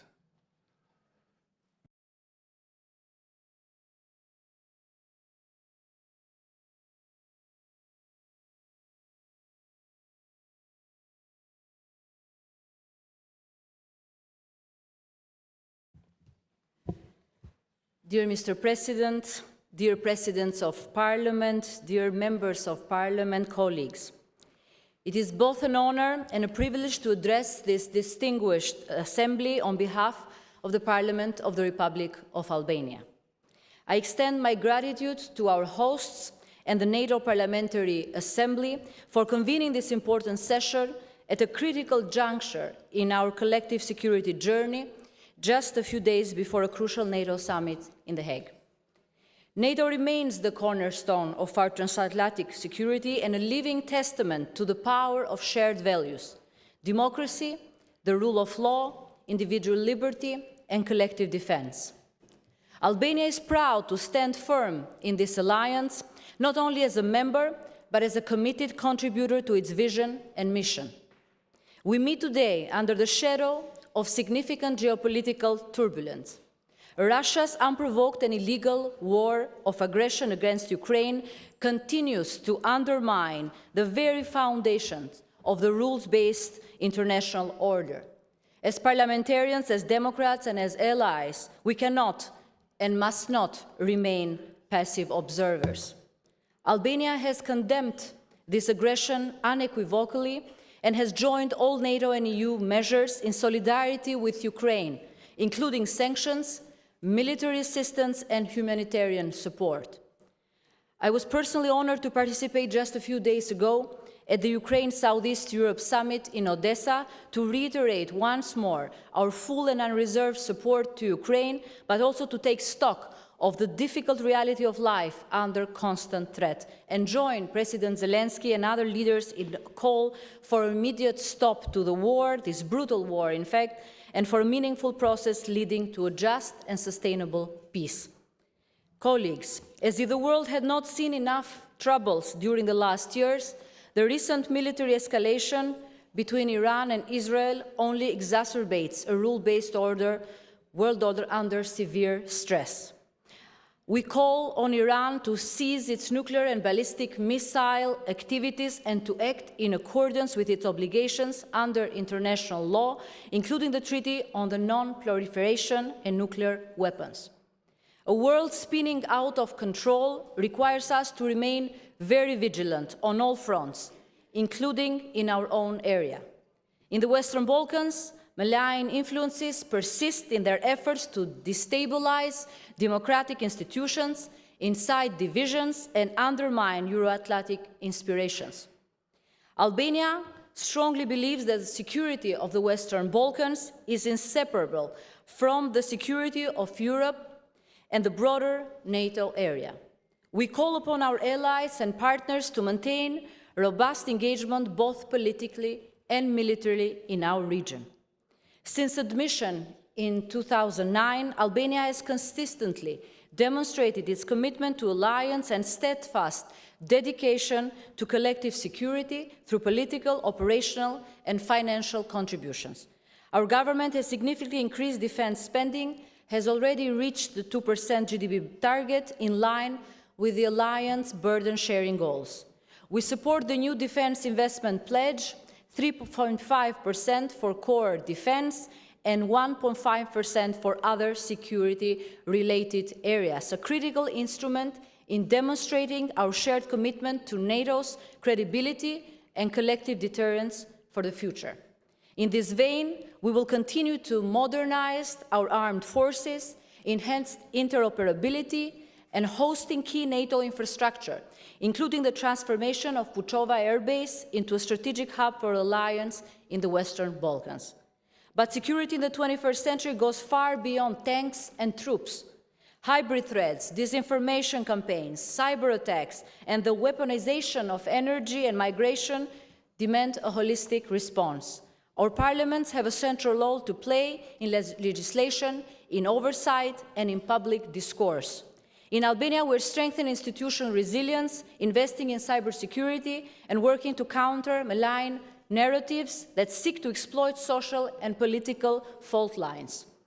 We also firmly believe that our security is intertwined with the advancement of democratic institutions, human rights, and economic opportunities. A resilient democracy is the best defense against external subversion. That is why Albania supports NATO's partnership with like-minded nations from the Western Balkans to the Indo-Pacific and the continued enlargement of our alliance. We have strongly supported and welcomed the accession of Finland and Sweden, and we support the aspirations of other qualified partners seeking NATO membership. Enlargement strengthens us all, and this is why we continue to strongly support the Alliance open door policy. Distinguished colleagues, as legislators, we bear a unique responsibility. Our role is not limited to appropriating defense budgets or ratifying treaties. We are the democratic guardians of our nation's security choices. We are the bridge between our armed forces and our citizens. We must ensure that NATO's mission is not only defended on the battlefield, but also explained, understood, and supported at home. Let us use this assembly not only as a platform for dialogue, but as a catalyst for coordinated action. Let us exchange best practices and how to protect democratic processes, counter terrorism, and empower our citizens with facts, not fear. Looking ahead, Albania supports a forward-leading NATO, politically united, militarily strong, and strategically agile. We must invest in emerging technologies, enhance our ability to project stability beyond our borders, and uphold the principles that an attack against one is an attack against all. Our unity remains our greatest strength. Let us not take it for granted. In an age of rapid change and persistent threat, NATO must remain not just relevant, but indispensable. Albania stands ready to do its part with resolve, with responsibility, and with respect for the values that bind us together. In this spirit and with this resolve, we are happy and honored to host in Tirana, 2 years from now, in 2027, the first ever NATO summit in our region. This decision is not only showcasing our commitment to regional stability, unity, and cooperation, but translates also the strategic importance of NATO's enduring commitment to the Western Balkans. In closing, allow me to reiterate the commitment of the Albanian Parliament to the principles and objectives of this Assembly. We stand together in dialogue, in defense, and in determination for a better and more secure world for us and for all our people. Thank you. Thank you. I now invite Omid Nuripur, Deputy Speaker of the German Bundestag, to address the summit. Allow me to start with a brief personal remark of mine. I, as a person who has been born and grew up in Iran, of course, I'm concerned of the security of my people there. And of course, I do not agree with any single measure of the Israeli government. But I absolutely agree with the concern of the Israeli people being surrounded by hostile actors, and of course of the concern of having a regime in their neighborhood announcing for 45 years now that they want to erase Israel out of the map, getting the nuclear bomb. Ladies and gentlemen, for centuries, the so-called Polish question was key to peace in Europe and also a symbol for the fight and the battle of nations for self-determination. And our Polish friends still are role models for us, for all of the people who are seeking freedom. In the 22nd century, this question has been replaced by Ukrainian. And Ukrainian people are now those who are fighting for self-determination, and the peace in Ukraine going to be peace for Europe. There won't be peace in Europe without peace in Ukraine. This is why we have to stand with our friends in Ukraine. And this is why we have to break this binary rhetoric of diplomacy or arms being delivered and military support for the Ukrainian people. And this is what we are doing. There won't be peace without Ukrainian people being capable to defend themselves. And there won't be peace without Kremlin losing faith of a military in a military victory. This is what we have to stand with them. And also because they are fighting for our freedom in Europe and for our security and for peace in Europe. Having said this, of course, we have a lot of common and own homeworks also. My country, Germany, is stepping up, and we are speeding up on this. And this is not only a contribution to deterrence in the eastern flank with our standing armored brigade now in Lithuania. We are very happy with that we can arrange it together. It's also that we have recently changed our constitution, so we are prepared for significantly higher defense budget and defense spendings, because it's obviously necessary. But of course, we know that we all have to strengthen and deepen our military cooperation in the very next future. We created an alliance which is the mightiest in history of mankind. And the reason for that is first, the military strength, and the second, that we are democracies. So it's absolutely necessary to remind ourselves and remind our people that the core of this alliance is democracy and the values we are sharing. And it's absolutely necessary to be happy with that. And I'm very happy that we have the honor to receive all of you in November 26th in Germany.